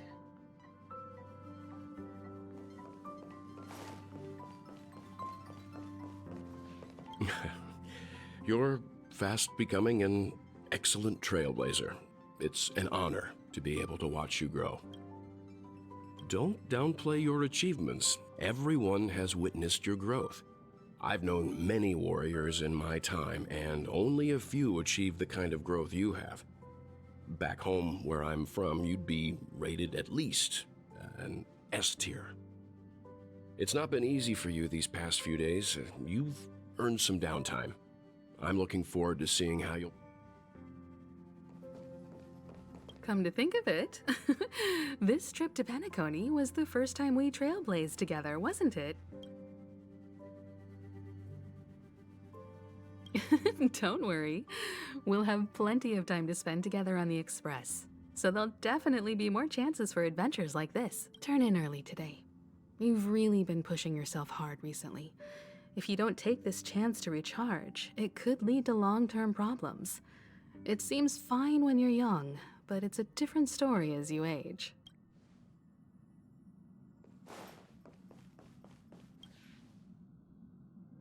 Oh, you're here. How about it? Oh. So, how about you hand... Oh?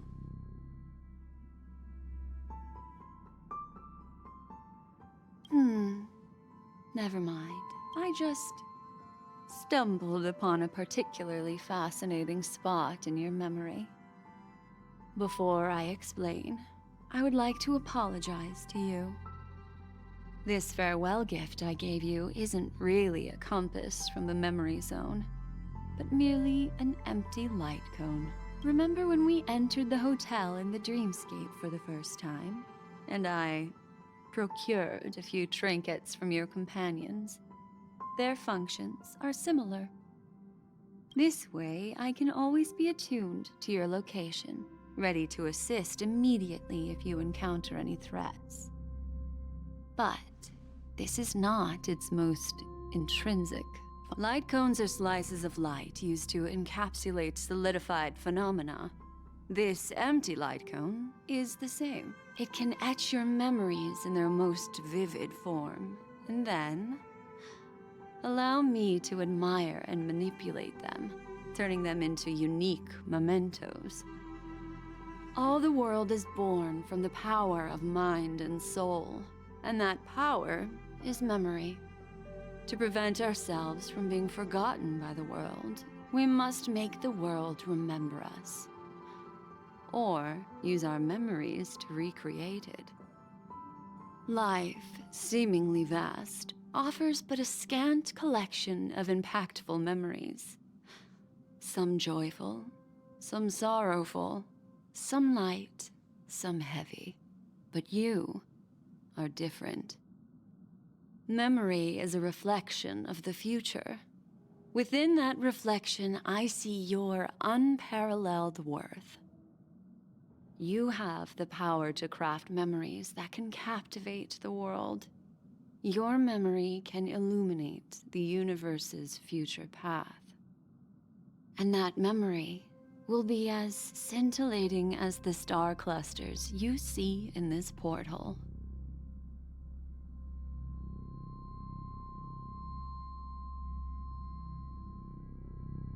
Precisely. But do you know the deeper meaning behind it? The reason is simple.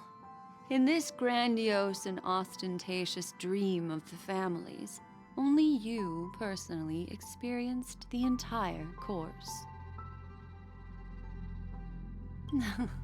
Patience, my friend. I will reveal the answer to you, but that time is not now.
Turn around and take a look at your friends.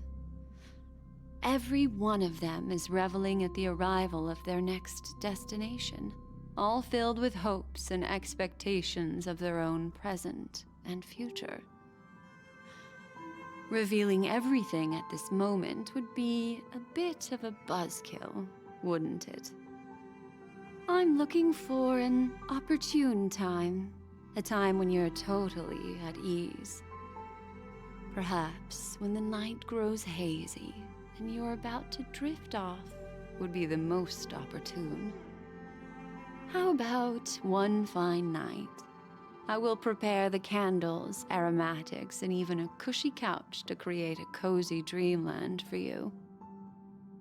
And then I will tell you the answer in the form of a little bedtime story to lull you to sleep. Ahem. Hi. Hello. Attention all passengers. The express is about to make the jump. Please be seated and hold on. It looks like we're finally about to set off. There are countless gleaming memories out there waiting for us. Why don't we just leave it at that for now? Ah, that's right. As a small token of compensation for playing that little trick on you with the empty light cone, I will gift you with some words. They hold great significance to me. Life is akin to a winding labyrinth where memories serve as our sole companions. You'll remember these words dearly, won't you? In the year 2158 of the Amber Era, the first year of the new epoch, the universe resumed its intended trajectory. The kindling of conspiracy smoldered in Penacony, the land of the dreams. Failing to erupt into a blaze, it instead flickered briefly on Klapoth's anvil, before vanishing in the blink of an eye. The dead and those fated to die remain in their eternal slumber, while the living find solace in deep sleep. All clamored in a cacophony of silence, and then went about their own ways. The cosmos emanated a vitality characteristic of a new era, all for the modest price of a brother and sister's mild grief. Babies are born as stars extinguish. The silver rail unfolds. The story of the Astral Express comes to a close, yet it also embarks anew. Time marches forward, heralding the arrival of a new chapter in the history of trailblazing expeditions.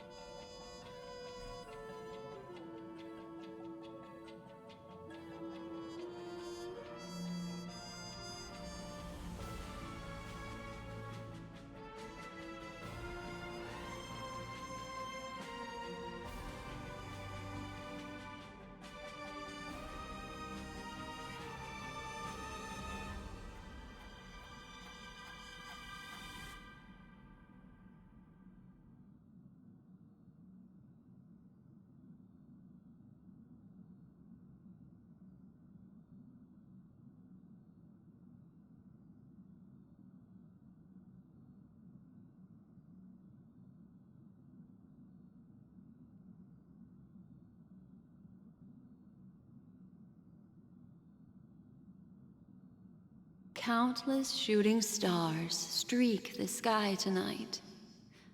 If you can pick the right one, it will carry your wish to thousands of distant worlds. You're feeling very relaxed now, aren't you? So, then, it's time to tell you a little bedtime story. Well, let's start with a conclusion. The crew was defeated in the battle against Sunday. Everyone in Penacony failed, and no one survived. But don't panic.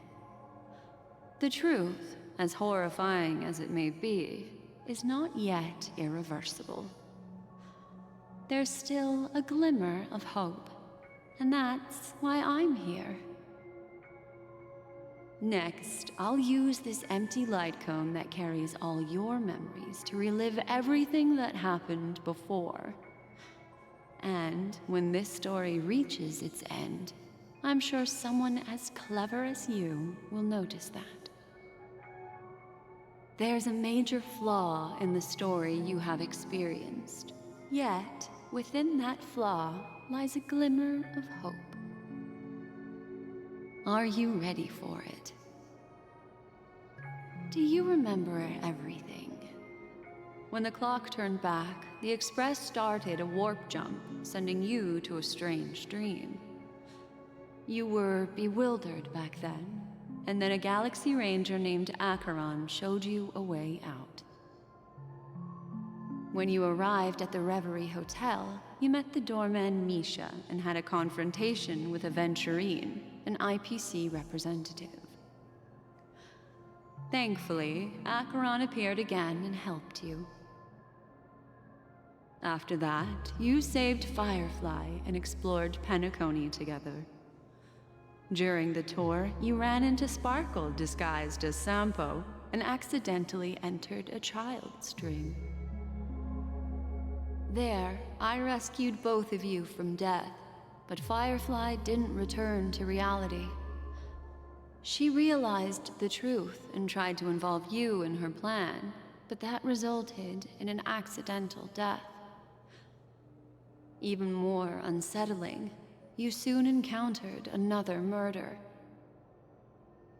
The two cases of death prompted you to investigate the truth behind the sweet dream. Despite your efforts to gather information about the two victims, you didn't make much progress. But you did learn about the watchmaker from Gallagher. Meanwhile, Aventurine was secretly carrying out his scheme, in which you were one of the pawns. In the midst of a fierce battle, Acheron revealed her true identity as an emanator of the Nihility and unsheathed her sword. That strike foiled Aventurine's plan and opened a passage between the sweet dream and the original memory zone. Upon your arrival at Dreamflux Reef, you learned the truth that death was actually dormancy, as well as the truth about the dreamscape, the Stellaron, and the bellboy, Misha.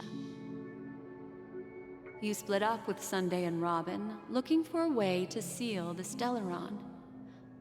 However, it turned out that Sunday and the Dream Master had their own hidden agenda. And you had to engage in an ultimate duel on the stage of the Charmony Festival. Finally, the story reached its conclusion. You emerged victorious, with the Trailblaze triumphing over the Order, and Penacony embracing a bright and peaceful future.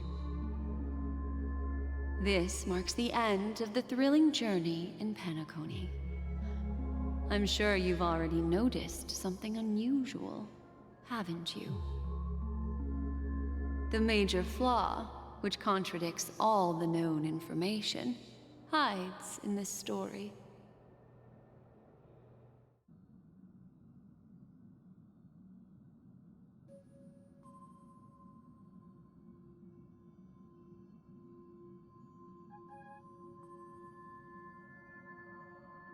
Are you suggesting that the sleeping and shapeless never bestows its gaze upon anyone, and thus no one can truly possess the power of the Nihility? That's a very astute guess, but unfortunately, Acheron did progress further down the path of the Nihility. Her unwavering belief in liberating the world from the grasp of paths surpasses the capabilities of ordinary humans. I'll discard that incorrect answer for you. Take your time and think it through.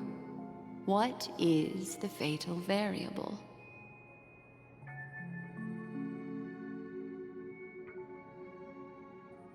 Well, although the fake deaths of those two ladies don't align with our initial assumptions, this fact itself doesn't contradict the information we have so far. I'll go ahead and eliminate that incorrect answer for you. So, what is the fatal variable? Little Misha. Or should I call him the Watchmaker? He's only a segment of memory in a dream bubble, but his ambition for the Trailblaze led him to leave the bubble and embark on a grand adventure in Penacony. While Misha is a rather special Memory Zone meme, and he was granted power by the Trailblaze, there's still one thing that he shouldn't be able to do. A life born in the Memory Zone could never manifest in reality. So, why did he appear in the Reverie Hotel in reality? The answer is simple. He is the one fatal variable that contradicts all our known information. This means that you, who wholeheartedly believe in this memory, are still trapped in the dreamscape at this very moment. Wake up, sleepyhead. Break free from this eternal dream and return to the real world. We'll find our answers there. The train is about to make the jump. 5, 4, 3, 2...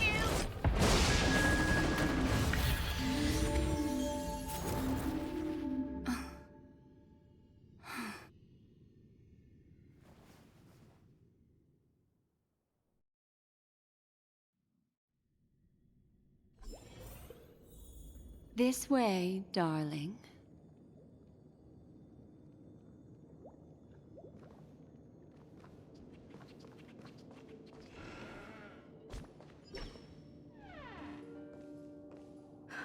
Not another one.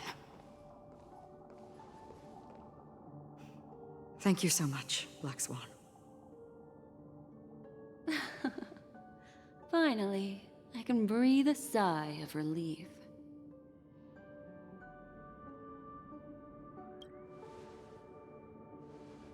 I understand you must be confused, and we'll do our best to shed light on the situation. However, before that, it's essential to know that this place is the rift between dream and reality. A place reserved only for those who have awakened from Enna's dream. Do you remember Sunday's ambitious plan? He intended to harness the power of the Stellaron, the collective will of over 100,000 Oak family members, and the desires of everyone in Penacony to usurp the harmony and restore the order. Unfortunately, it didn't stop there. From the early days of our journey into Asdana, we were already affected by the Stellaron. That strange dreamscape where we met. Maybe it was a sign that your thoughts were beginning to drift away.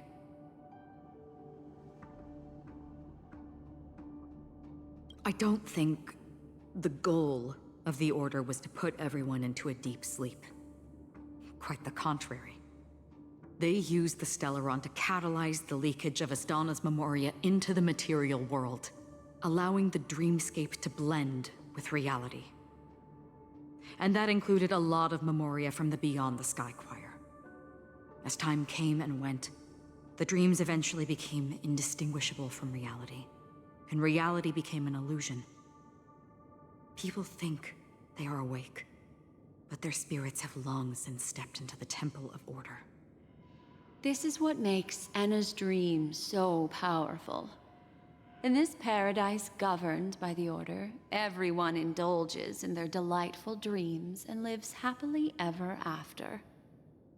I believe what you experienced in the sweet dream, except for that flaw, was real. Only in this way could you reach the destination, lifting the crisis in Penacony and embarking on your next trailblazing expedition. If it wasn't for Acheron's plan, we might have been trapped in this dream forever. Fortunately, while the path of the Order governs all things, it can't affect the Nihility. I came to realize this when the Dream Master tried to expel me at any cost. This is also why you felt a sense of peculiarity when traveling with her. Well, I'm not as fortunate as she is. Even if I'm a memo keeper, I was still influenced by the power of the Order and fell into hallucinations. However, thanks to your memories, now we still have a chance to turn the tide. For mortals, even if they possess the great power of a path, they can't create a flawless world like gods do. That's why there was a flaw in your dream. In other words, once you have realized the world is not real, you'll have a chance to break free from the dream. The flaw in your dream lies within Misha, who could have never appeared in reality. When I turned the pages of your memories, I realized that I was in an illusion too.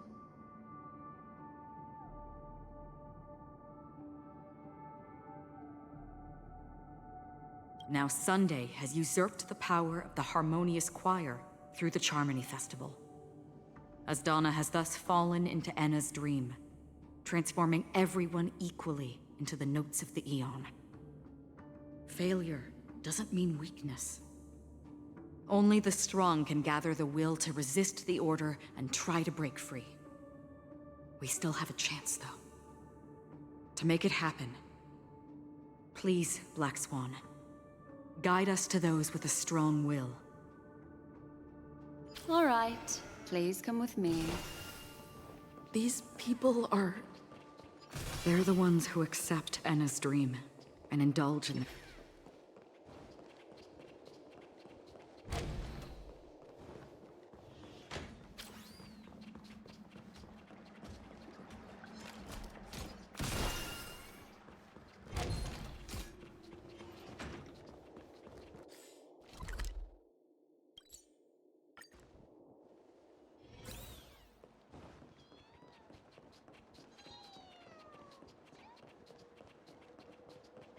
Here we are. It's... Robin?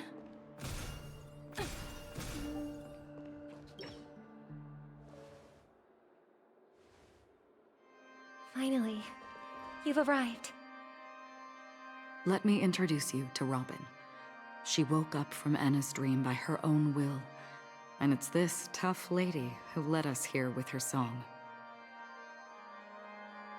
I woke up for the same reason as all of you. In the dream, I experienced something that could never occur in reality. Are we going to lock it up in a cage? I want to see it fly freely in the sky. Without us, this bird would be too fragile to survive on its own. Do you want it to die? No, but... Then let's take care of it together until it can return to the sky. Huh? Birds have wings because they're meant to fly. Even if they may crash on the ground one day, they shouldn't be trapped in a cage. Birds belong to the sky, so we should help them return there, right? The illusion was so impossibly blissful that I realized it was just a dream. And this is our final hope. Enna's dream is founded upon the Harmonious Choir, namely everyone's shared wishes.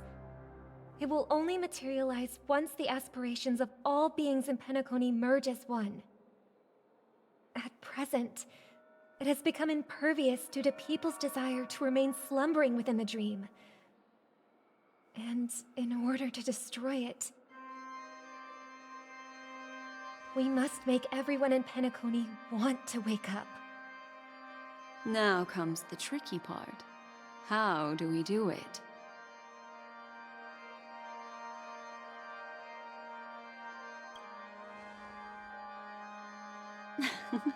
You want to go back? Unfortunately, human consciousness always gravitates toward reality. Now that you've seen the flaw in the dream, there is no turning back. Humans yearning for sweet illusions borders on obsession, leading them to subconsciously resist the harsh reality. Therefore, I carefully selected a moment where she was completely unguarded, guiding her to uncover the truth herself to make her regain her consciousness. However, to wake up everyone in Penacony and get them to share the same determination, that would be nearly impossible. Indeed. I'm afraid it's almost as difficult as resurrecting an Eon. But we can't just stay here and do nothing. This is a critical moment for the whole universe. Who cares about some dumb number? Thanks to Black Swan. You're welcome. And thanks to the Memo Keepers in Penacony, too. I believe your partners have also awakened from their dreams. This is the first step of our plan. With the assistance from the Garden of Recollection, those who possess a strong will, like you, will gradually awaken from the dream. These free wills are the discord that will sway Anna's dream. However, awakening a mere handful of individuals is insignificant compared to the vast number of people immersed in the dream. We must find other ways to awaken the free will of millions of people within a short period of time. If breaking through from the inside proves challenging, we can seek assistance from the outside. We've long been aware of a potential solution. Asdana is a galaxy known for its abundant memoria and the remarkable phenomenon known as synesthesia dreamscape. When people first enter this place, they often find themselves and others sharing a collective dream. At this very moment, there is only one dream encompassing the entire Asdana system. So, you mean, if we can attract a large number of outsiders to this system, their free will would intertwine with this dream and shake it to its core? However, those outsiders might also succumb to the dream and become the foundation of the Order instead. The real challenge is, how can we gather a huge number of people as determined as you within a short period of time? Looks like the Jade Abacus of Allying Oath will be the only solution. No. No need for that. Keep your once-in-a-lifetime treasure. We don't need to bother the Cienjo Alliance for such a tiny request. You want thousands of people with unwavering free will? That's easy. Just leave it to us Galaxy Rangers. You can gather Galaxy Rangers? Outsiders may see Galaxy Rangers as elusive and disconnected individuals, and actually, they're right. And that's why we have a tacit understanding among us. Do you know what it is, Acheron? It's the relic I returned to you. Exactly. Its owner must have told you that it's meaningless to anyone other than a Galaxy Ranger, and that it can only fulfill its purpose when returned to its rightful owner. Because it's a burial artifact, worthy only of a hero who has served the Galaxy Rangers with honor. When its light illuminates the universe, it means the fall of a hero. And in the direction it falls, countless meteors will streak across the sky. Those meteors are Galaxy Rangers, coming from all corners of the cosmos, driven by a shared purpose, without questioning the cause or counting the cost, because we abide by a common principle. The shooting stars of the hunt only descend on the longest night, and with them comes the dawn. We've stayed silent for far too long. Now, it's time to remind all the cowards, oppressors, and villains of the universe of our presence. I'll be the one to ignite the first spark. Once the dreamscape is swayed, I'll complete the second step. I'll fine-tune the slumbering souls with the Song of the Harmony, interrupting them with the discord of Trailblaze, and guiding them towards reality. It's true that some people are born strong, and others are born weak. If the Trailblaze is the target of heroes, then the Harmony will guarantee that the strong help the weak. Only the people of Penacony themselves can be the saviors of their homeland. Their path of happiness should be forged by themselves. While I may not be a nameless, I'm willing to instill courage in all those who need it. This includes my brother as well. Anna's dream is too cruel for him and everyone else. Your plan sounds well conceived, but still, it appears somewhat idealistic and romantic. The flaws rooted in human nature can't be eradicated overnight. Do you believe these efforts alone are enough to convince everyone to choose the right path? I agree with you, Black Swan. That's why the most critical aspect of this plan is not to convince everyone to choose the right path, but to inspire them to save themselves.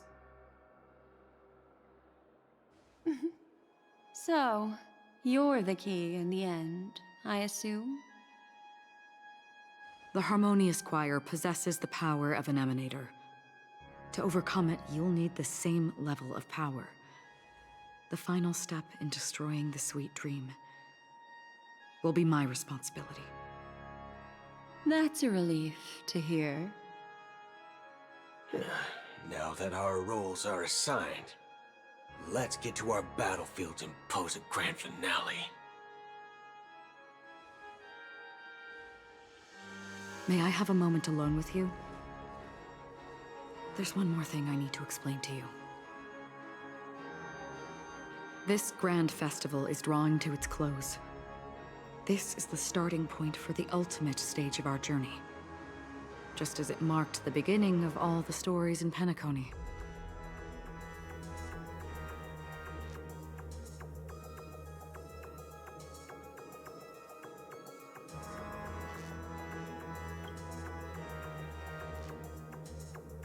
Indeed. She was the first to discover the world beyond the shores of death, and shared this truth with all of us. There's something you should know. We were able to locate you within this boundless dream, and find the key to breaking free from the dream. All because of one person's unwavering dedication. Firefly. She awakened from the dream ahead of others, discovered the Express amidst the stars, and brought us valuable information about the remnants of the Order. She may have been aided by the script, and it came at a cost. As you know, Firefly is a stowaway who entered the dreamscape in a different way from ours. Without the dream pool in the hotel or assistance from the family, she can only awaken from this dream in one way. A real death. We mustn't fail her determination. I'm not implying that we must win this fight no matter what, but our resolve should match that of that courageous lady. Are you ready?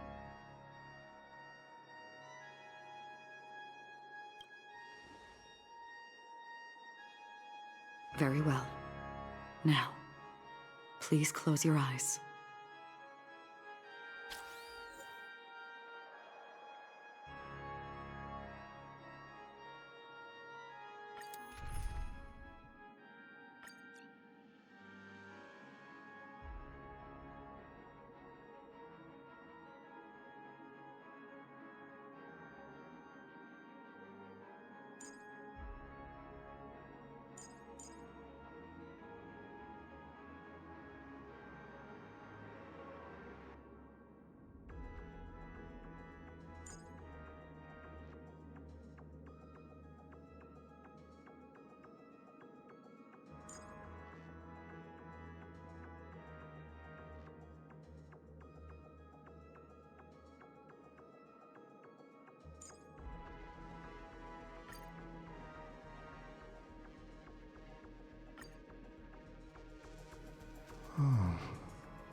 How long has this reign been ongoing? If I remember correctly, it has lasted for decades, or even centuries. The unwavering determination of the Hunt followers persists even in death. But thankfully, we've guided those lost souls to their lives beyond. They were heroes in their time. And they won't be reduced to puppets of the Nihility in their death. You see, the shadows on the sea have vanished. Do you remember? You once said that the sky would clear when the regrets of the departed had faded away.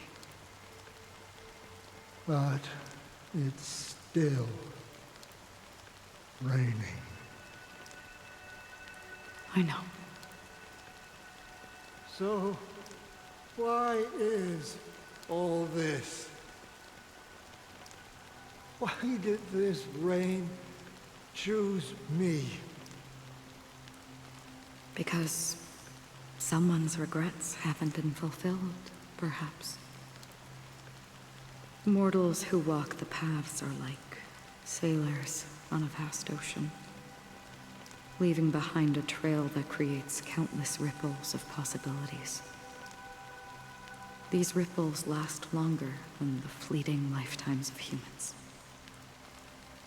And for some, their presence leaves such a strong mark that it's reflected in the waves. Sin-thirsters, the obsessions of the Pathstriders.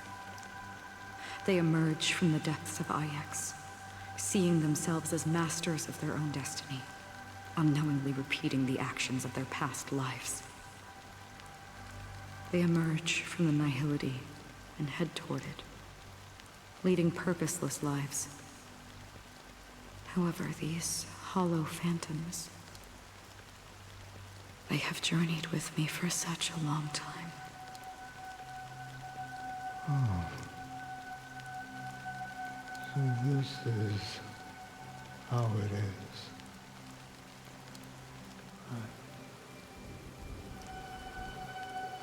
I'm already dead. Yes. Are you watching over me? This is my duty as Acheron the Watcher. I'm guarding the path to the abyss of the Nihility, guiding every soul reluctant to become one with it. Back to this side. But if this is what the departed ones expected, should you try to change it? I don't know. But someone once told me that when the inevitable moment came, he hoped that someone would stand at his grave and place a bouquet of flowers. Even if it doesn't make sense at all? Some tasks have to be done, even if they are pointless. I have experienced that much already. Please extend your hand. and then close your eyes. I'll carry your wish with me and fulfill it. Only then will I be able to put an end to the final regret by the Dead Sea. Will I ever see them again? Yes, that is certain. Because it was you who told me about the Express, your 2 former companions. The expedition cut short by the swarm, your narrow escape from death, and your encounter with the Galaxy Rangers. And Penacony, the hometown to which you could never return. Yeah. For countless times, I got rejected by the family and had to pass it by. But I knew that my companion was still there. Alone. Mikhail, are you still there? Take my hand and come with me.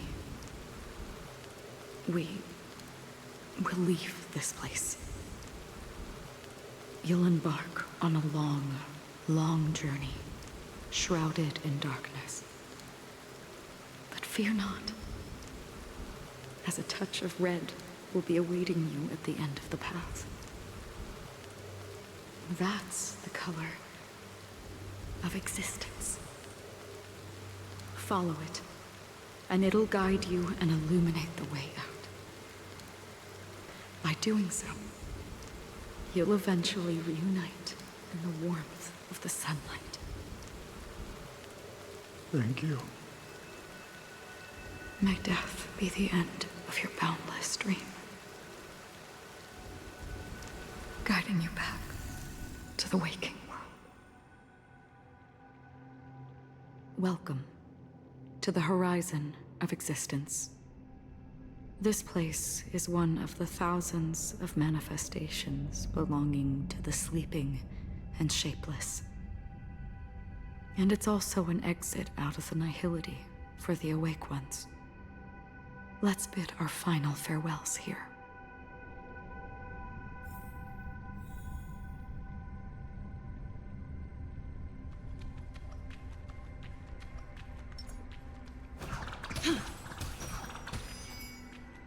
Always distinguish between reality and imagination. All right, Gray. Life is akin to a winding labyrinth, where memories serve as our soul. May your schemes be forever concealed. Anna's dream is too cruel for him and everyone else. To the imperfect tomorrow. I still remember the question on the invitation letter. Why does life slumber? Why does life slumber? We don't know the answer yet, but we're about to awaken from this dream. Or perhaps such is the answer itself. Leave this place. Return to where you belong, and awaken Penacony from this dream. As I said, our plan is not about convincing everyone to choose the right path, but about inspiring them to save themselves. So, when will people actively save themselves? The answer is when they are in desperate situations, like a drowning individual in the deep sea. When one's body and mind bear immense pressure, agony, confusion, and despair will follow. I firmly believe that the fragility of humankind often freezes them in their tracks. But in truly desperate situations, they will strive to save themselves. And now, Penacony has enough heroes to lead them forward. It's through this inherent, self-centered instinct that people exert their utmost effort, even when they know their struggle is fruitless. As absurd as it may seem, it's their resistance. As for now, it is time to guide them, not as a savior, but as a nameless among those mortals. In this way, you will reunite in the warmth of the sunlight. The rain is intensifying. Before we part ways, please allow me to ask a few final questions. So far, you have forged unbreakable bonds with numerous individuals and entities in the Sweet Dream.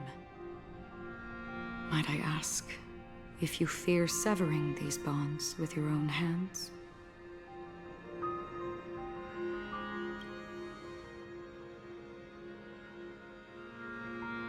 If there is a vast, lifelike dreamland that is virtually indistinguishable from reality, a realm without death, where everyone can attain the happiness and fulfillment they deserve, living blissfully ever after, I would ask, would you wish to stay?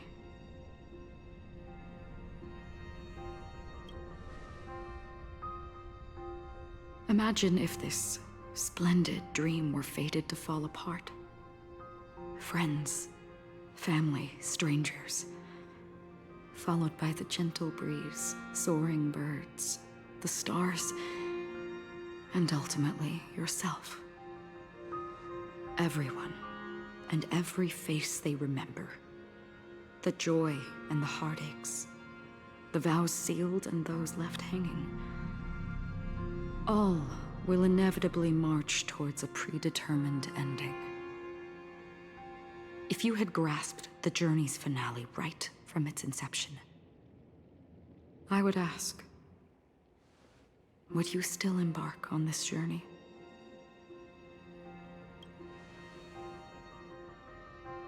I'm glad. The answer itself doesn't matter. What matters is that you've made a decision. Listen, touch, and ponder. And therein lies the sensation. Cherish it, because that's what makes us exist. Such is the only answer humans can offer when facing the nihility. If the nihility represents the primal fear of life, rendering any lofty convictions insignificant under their imposing shadow, then behind this shadow, there must exist the most fervent source of light in the world. Just as every life that edges closer to death fervently approaches the end of the nihility, we must pursue that primordial light. Now, come to think that you exist in the nihility, and you watch over others to depart it, such a task is absurd and meaningless. Nevertheless, someone had to do it. As for the meaning you mentioned, even if it's a meaningless task, I've come this far, haven't I? Even if the future you forge may not even belong to you. It may not belong to me, but it definitely belongs to someone.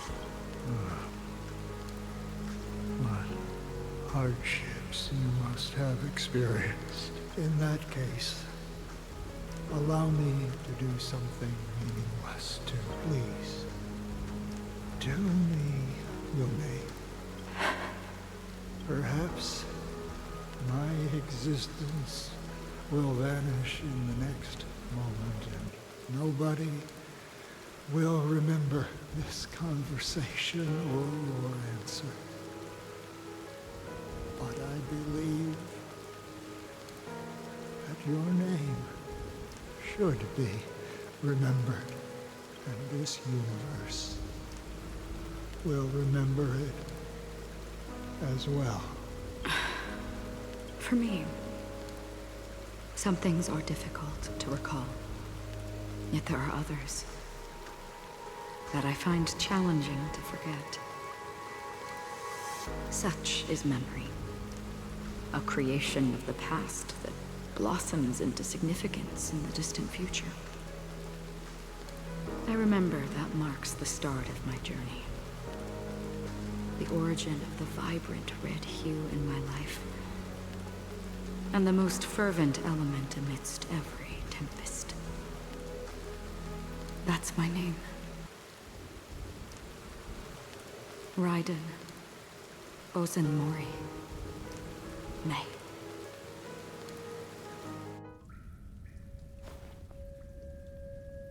The Golden Dream is getting restless. In the coming long nights, I'm afraid you will face many setbacks and witness many tragedies. And in the end, you will only see in black and white. But please believe me, that in that monochrome world, there will be a glimpse of fleeting red. And when you make a choice, it will appear once more.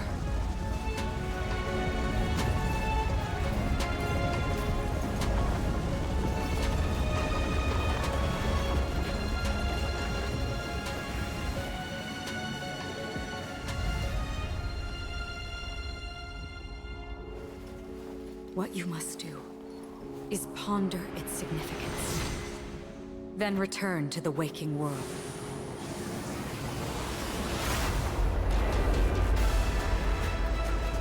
That's where we all find our answers.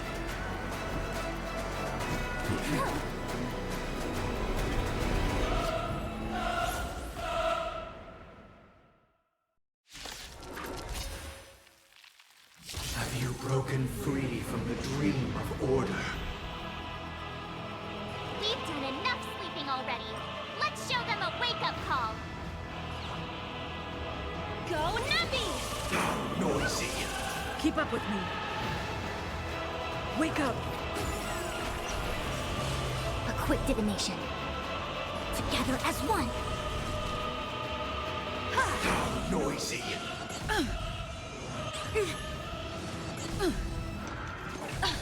Without order, how can the weak be righteous? How noisy! The market is unpredictable. Right! Investing in victory means playing the long game! All things in the human creations. How noisy! Listen up! How noisy!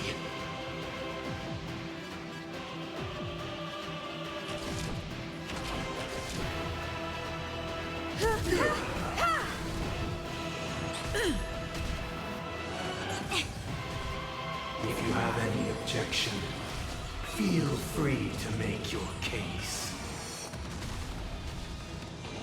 Barely felt it! You won't get away. Low risk, high reward. I'll take the lead. Wake up! Let's play our own. Let the show begin.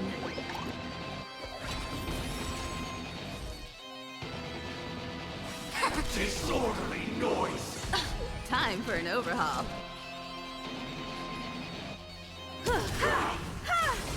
Perhaps you still... Humanity never conceals its desire to control the heavens, and I'm no exception. Disorderly noise! Disorderly noise! Disorderly noise! Together as one. All things in the human creations.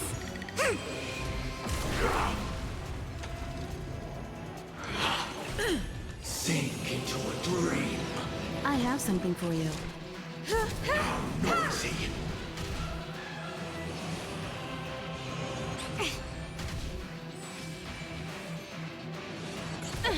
Yin and yang. Easy, Numby. Liquidation! How noisy! Oh, look to me! A quick divination. Noisy. Steady. The market is unpredictable. Right! Investing in victory means playing the long game! Time for an overhaul. Noisy. All wishes in heart. Better cut our losses. All things are part of the melody. Barely felt yin and yang. Confiscated! Noisy. 7,336 notes. I solemnly invite you to join the glorious chorus and ascend to the heavens!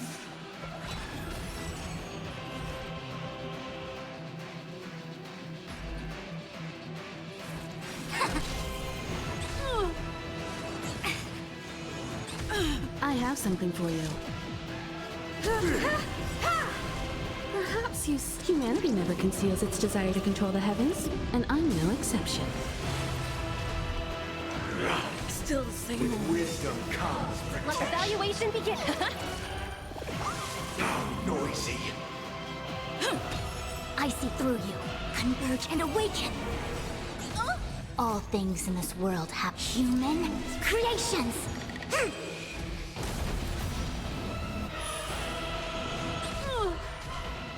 Noise is fading.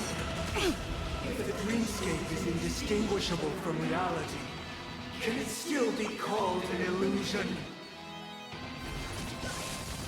Noisy.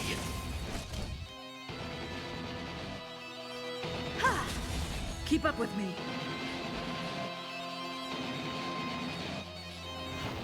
Listen up. You won't get away. Disorderly noise. A quick divination.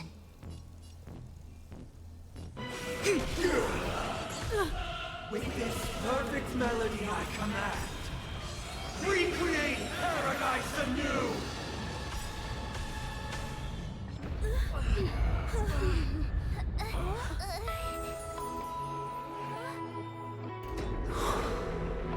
Music.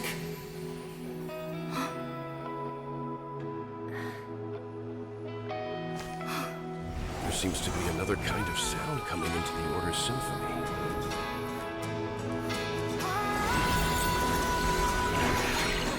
Penacony's first and last disharmony.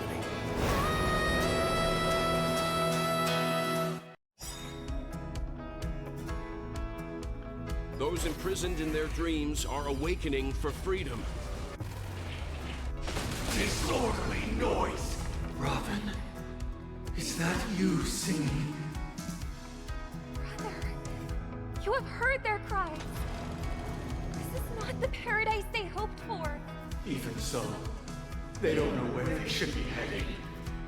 That's why I had to become the lone star in the sky to guide them. Even if that star must hang in a perpetual night of solitude. Disorderly noise! All things in this world have their laws. Human creations! Let's play our own melody. Let the show begin. The market is unpredictable. Right! Investing in victory means playing the long game! Perhaps humanity never conceals its desire to control the heavens, and I'm no exception.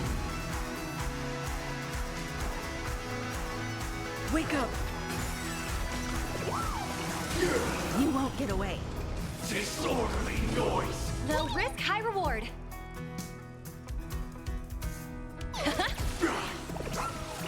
Disorderly noise!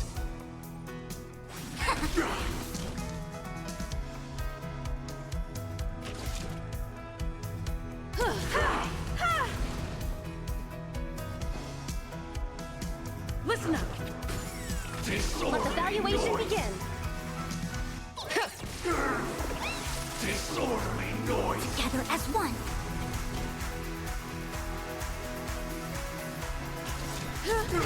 Disorderly noise! Witness the will of the weak.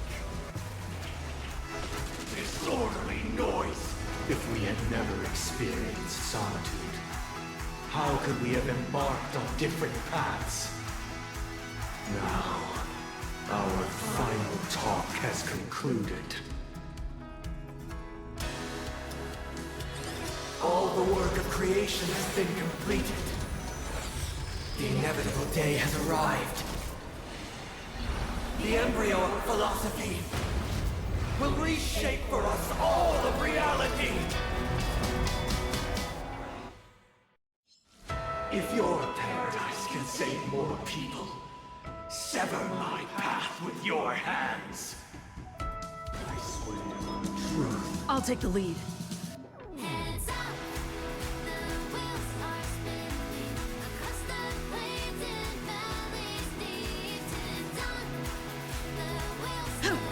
It's all falling beyond. May I honor you. I swear on words. With this 7-day vow, I command you to heed my summon. Let the show begin.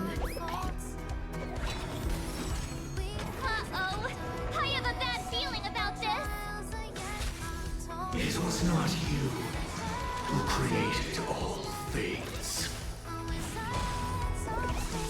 It was humanity that created you. Your divine being will become the foundation of our paradise. And yang. All things in this human creations. Listen up.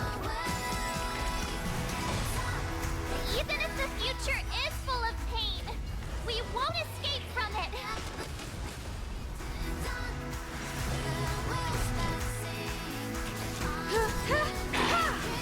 Perhaps you still don't. Humanity never conceals its desire to control the heavens, and I'm no exception. Liquidation! Insolent! Right! Investing in victory means playing the long game! You won't get away. It came together. Blasphemous! Wake up. Time for an overhaul. Ha! Easy, Numby. Go, Numby! Blasphemous! Converge and awaken. Blasphemous! Listen up. Let the valuation begin. Blasphemous! Have a noble soul! Don't be shackled by the past! Blasphemous!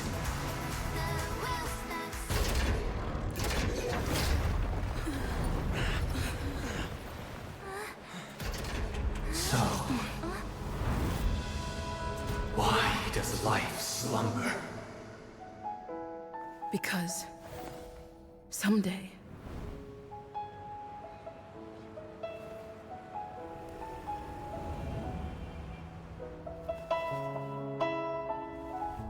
we will wake up from our dreams.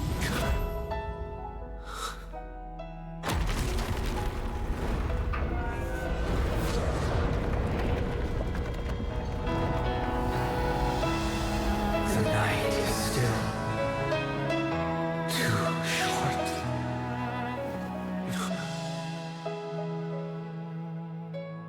Brother, the dream is over.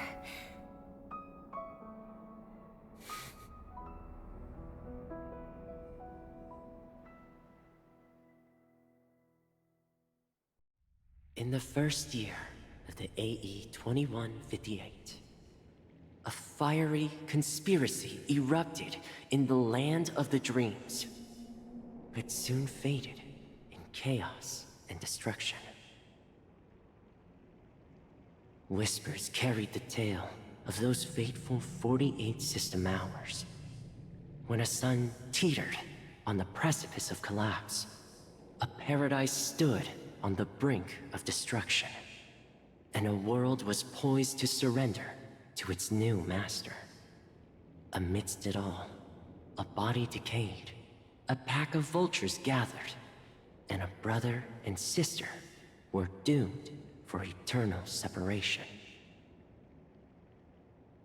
And so, an eon succumbed to slumber once more. Some celebrated this fall, while others mourned. Among the insignificant witnesses, mere specks in the vast tapestry of the universe. It was said that this time, the Eon met their demise with dignity. As the cosmos bathed in the radiance of a pure dawn, a tempestuous storm brewed on the horizon. The chant of everything for the Amber Lord grew ever louder.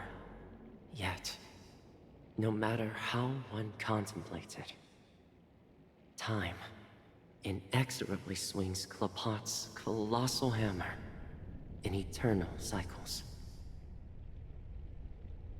The tale of the Astral Express reaches both its conclusion and a new beginning. Time marches forward, heralding the arrival of a new chapter in the history of trailblazing expeditions. Brother, do you think the stars will fade away? Where did that come all of a sudden? Because the constellation that looks like a bird, the Torrent Eagles, looks a bit dim lately. It's the Torment Eagles. Don't worry, it's still there. It's just it's located in the inner ring of Penacony and can only be seen when spring and summer overlap. As for the question you asked, I think stars do die, just like people. But do you know, sister? No star actually belongs to the present. The light we see from them is from a long time ago. Even after the stars perish, their light will travel millions of light years, spanning countless years, to illuminate the night sky of another world. In our paradise, I believe there will be a star like that, shining with the same light. Its radiance will last forever, and its name will be happiness. No, not just one star. We should have 2 stars. Or maybe even more. Yeah, you're right. It's a deal. It's a deal then. This is our promise, and nothing will sway our ideals. Yeah, you bet.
It's a pleasure to hear your voice again.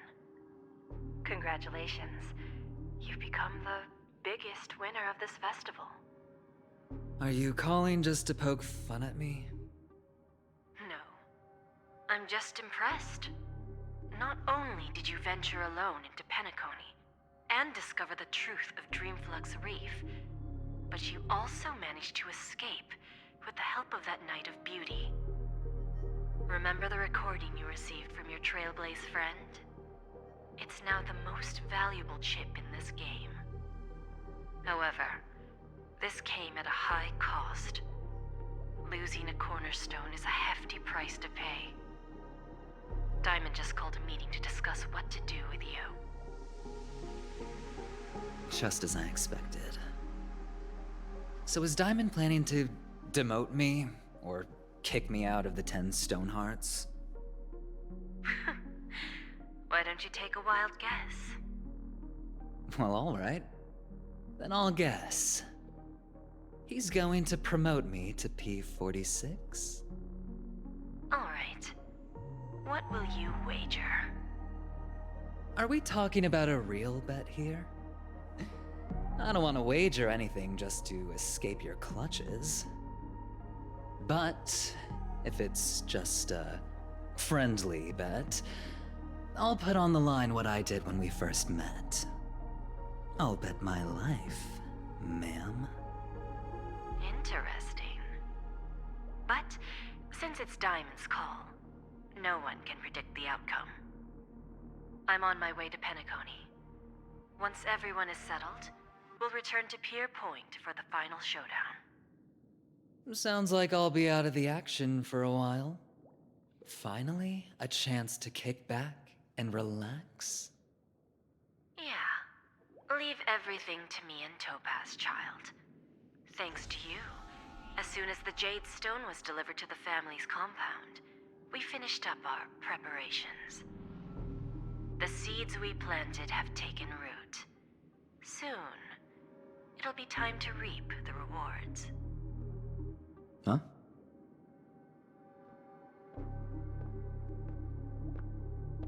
Let's wrap it up for now. Looks like I've got a visitor here.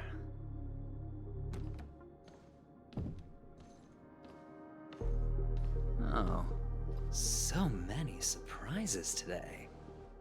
Didn't expect a Galaxy Ranger and wanted criminal to show up here. One who managed to take out 2 IPC members under the noses of our fleet. Do you understand what that means? Screw wubba boo, I just put him to sleep. Don't try to intimidate me with that nonsense. Besides, I've taken down more IPC lackeys than the residual value you squeezed. And I don't mind adding a few more zeros to my wanted poster. I have a question for you. Be honest, or I don't mind putting a bullet into your head. Tell me, where is Oswaldo Snyder?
Time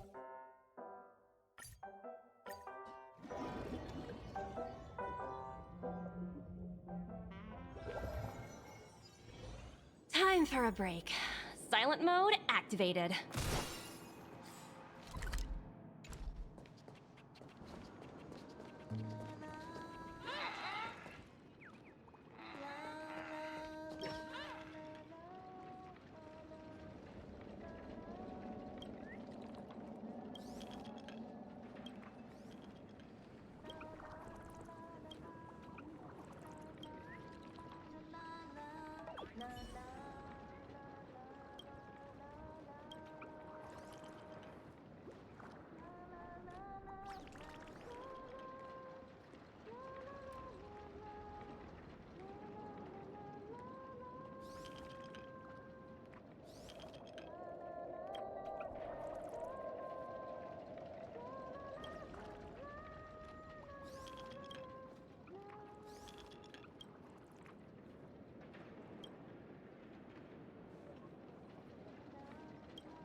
Time for a break.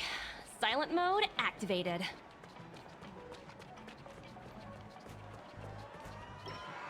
Grab a bottle of salt glass. Grab a bottle of salt.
I'll go easy this time. Feeling spiffy? I'm asking questions. Let's play. Can you find the answer? Answer me. 0 points. Low risk, high reward. I see through you. Together as one. Let's play for a while. A test. Project wrapped.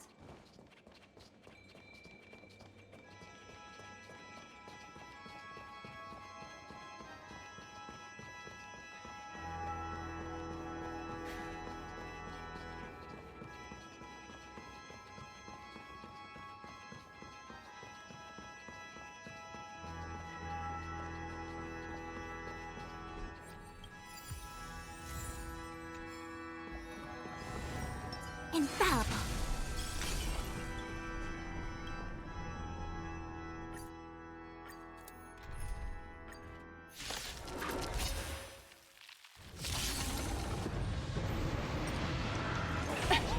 Sing together! Feeling spiffy? Answer me. Free. Noisy. Right! Investing in victory means playing the long game! Human creations. Noisy. Mediocre. Knowledge, the measure of truth, and falsehood. All wishes in heart. The noise is fading. No matter. Can you find the answer? Confiscated! Noisy. 0 points. Noisy. Converge and awaken. Test. Disorderly. 0 points. Feeling spiffy? Answer me. Disorderly noise. Disorderly noise. Enjoy eternal peace. Human creations.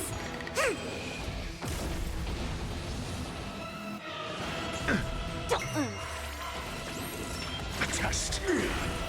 0 points. Gods awaken! Yin and yang. Knowledge, the measure of truth, and falsehood. Noisy. 0 points. Noisy. Mediocre.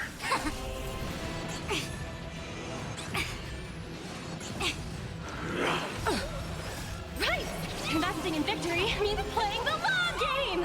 Uphold the truth, and you Feeling will. spiffy? Can you find the answer? Disorderly noise. Answer me.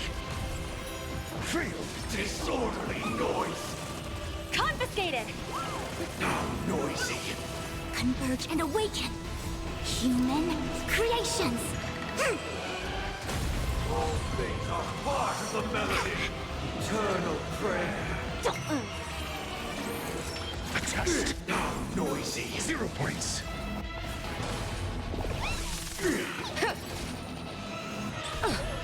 Gods awaken!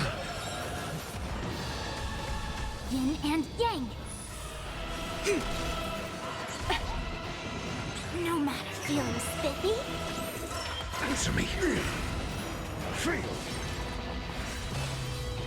Knowledge, the measure of truth, and falsehood. Disorderly noise. Fail. Right! Investing in victory means playing the long game! Disorderly noise. Can you find the answer? Test. Disorderly noise. 0 points. All the work of creation has been completed. The inevitable. I swear on truth. Liquidation! I swear on the calendar. Together as one. Human creations. I swear on words. Feeling spiffy? Answer me.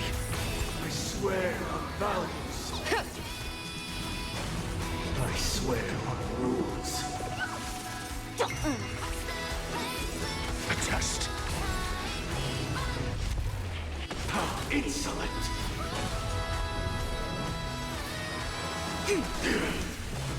I swear on human dignity. Awaken, judge of the world! Steady. Feeling spiffy? Can you find the answer? Answer me, insolent! Fail! Knowledge, the measure of truth and falsehood. 0 points. Blasphemous! Go Numby! Right! Investing in victory means playing the long game! Blasphemous!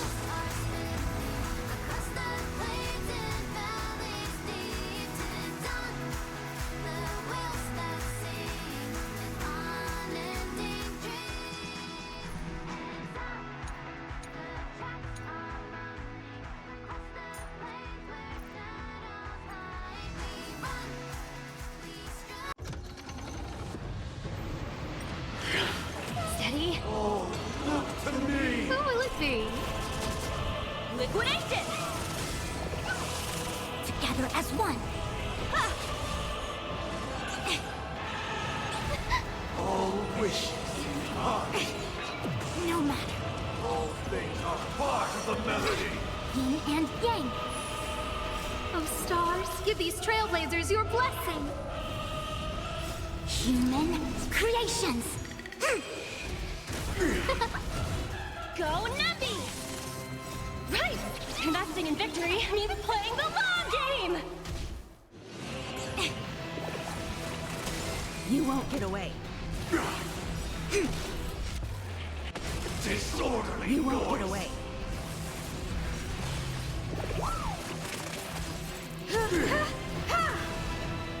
Humanity never conceals its desire to control the heavens, and I'm no exception. Enjoy eternal peace.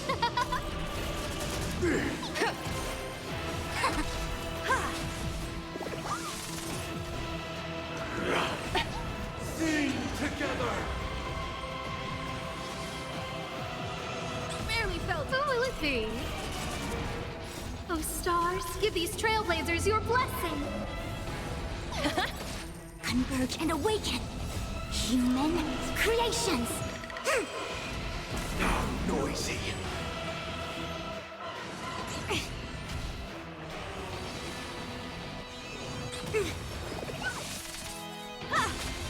All wishes in harmony.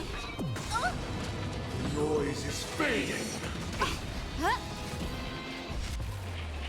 Disorderly noise. Gods awaken! Yin and yang. You won't get away. Disorderly Liquidation! noise. Disorderly noise. Oh, stars, give these trailblazers your blessing. Uphold the truth. and Go live. Numby! Right! Investing in victory means playing the long game!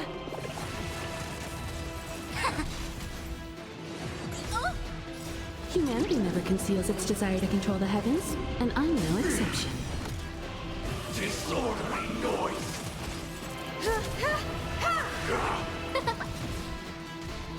All things are part of the melody. Eternal prayer. Liquidation! Together as one. You won't get away.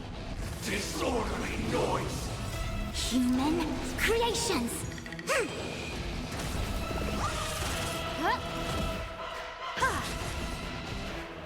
Gods awaken! Yin and yang. Oh, stars, give these trailblazers your blessing. Who will it be?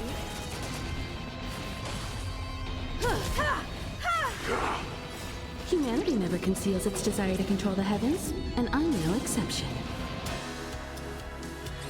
All the work of creation, I swear. Truth.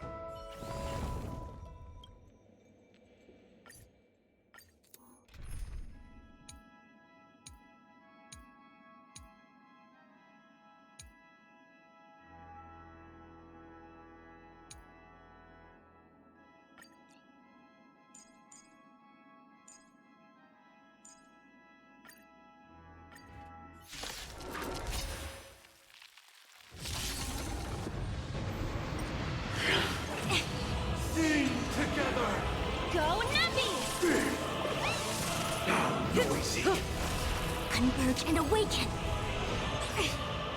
Human creations! I weep for the departed. It too shall fall. Stand still. All wishes in harmony. The noise is fading. Steady. Time to say bye. Boom. Now noisy. Relax. Gods awaken! Yin and yang!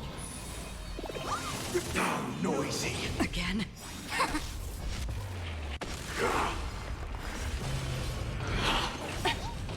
Right! Investing in victory means playing the long game! With wisdom comes protection. Still waters of oblivion. Disorderly I weep noise. for the departed. It too shall fall.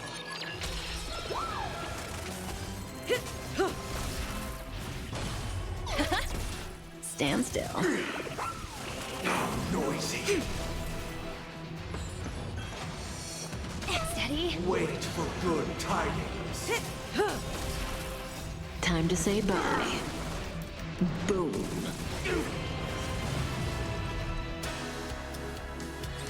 All the work of creation has been completed. The inevitable day has arrived. The embryo of philosophy will reshape for us all of reality. I swear on truth. Relax. I weep for the departed. It too shall fall.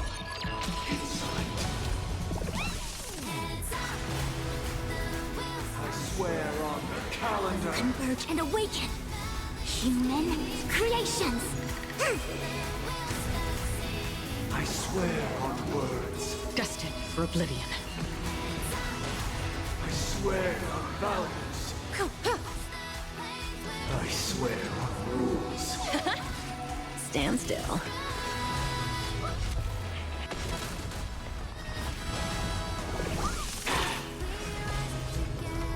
I swear on meaning.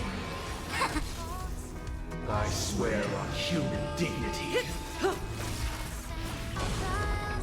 I weep for the departed. It too shall fall. Awaken, judge of the world! You hurt. On the still waters of oblivion. Dreams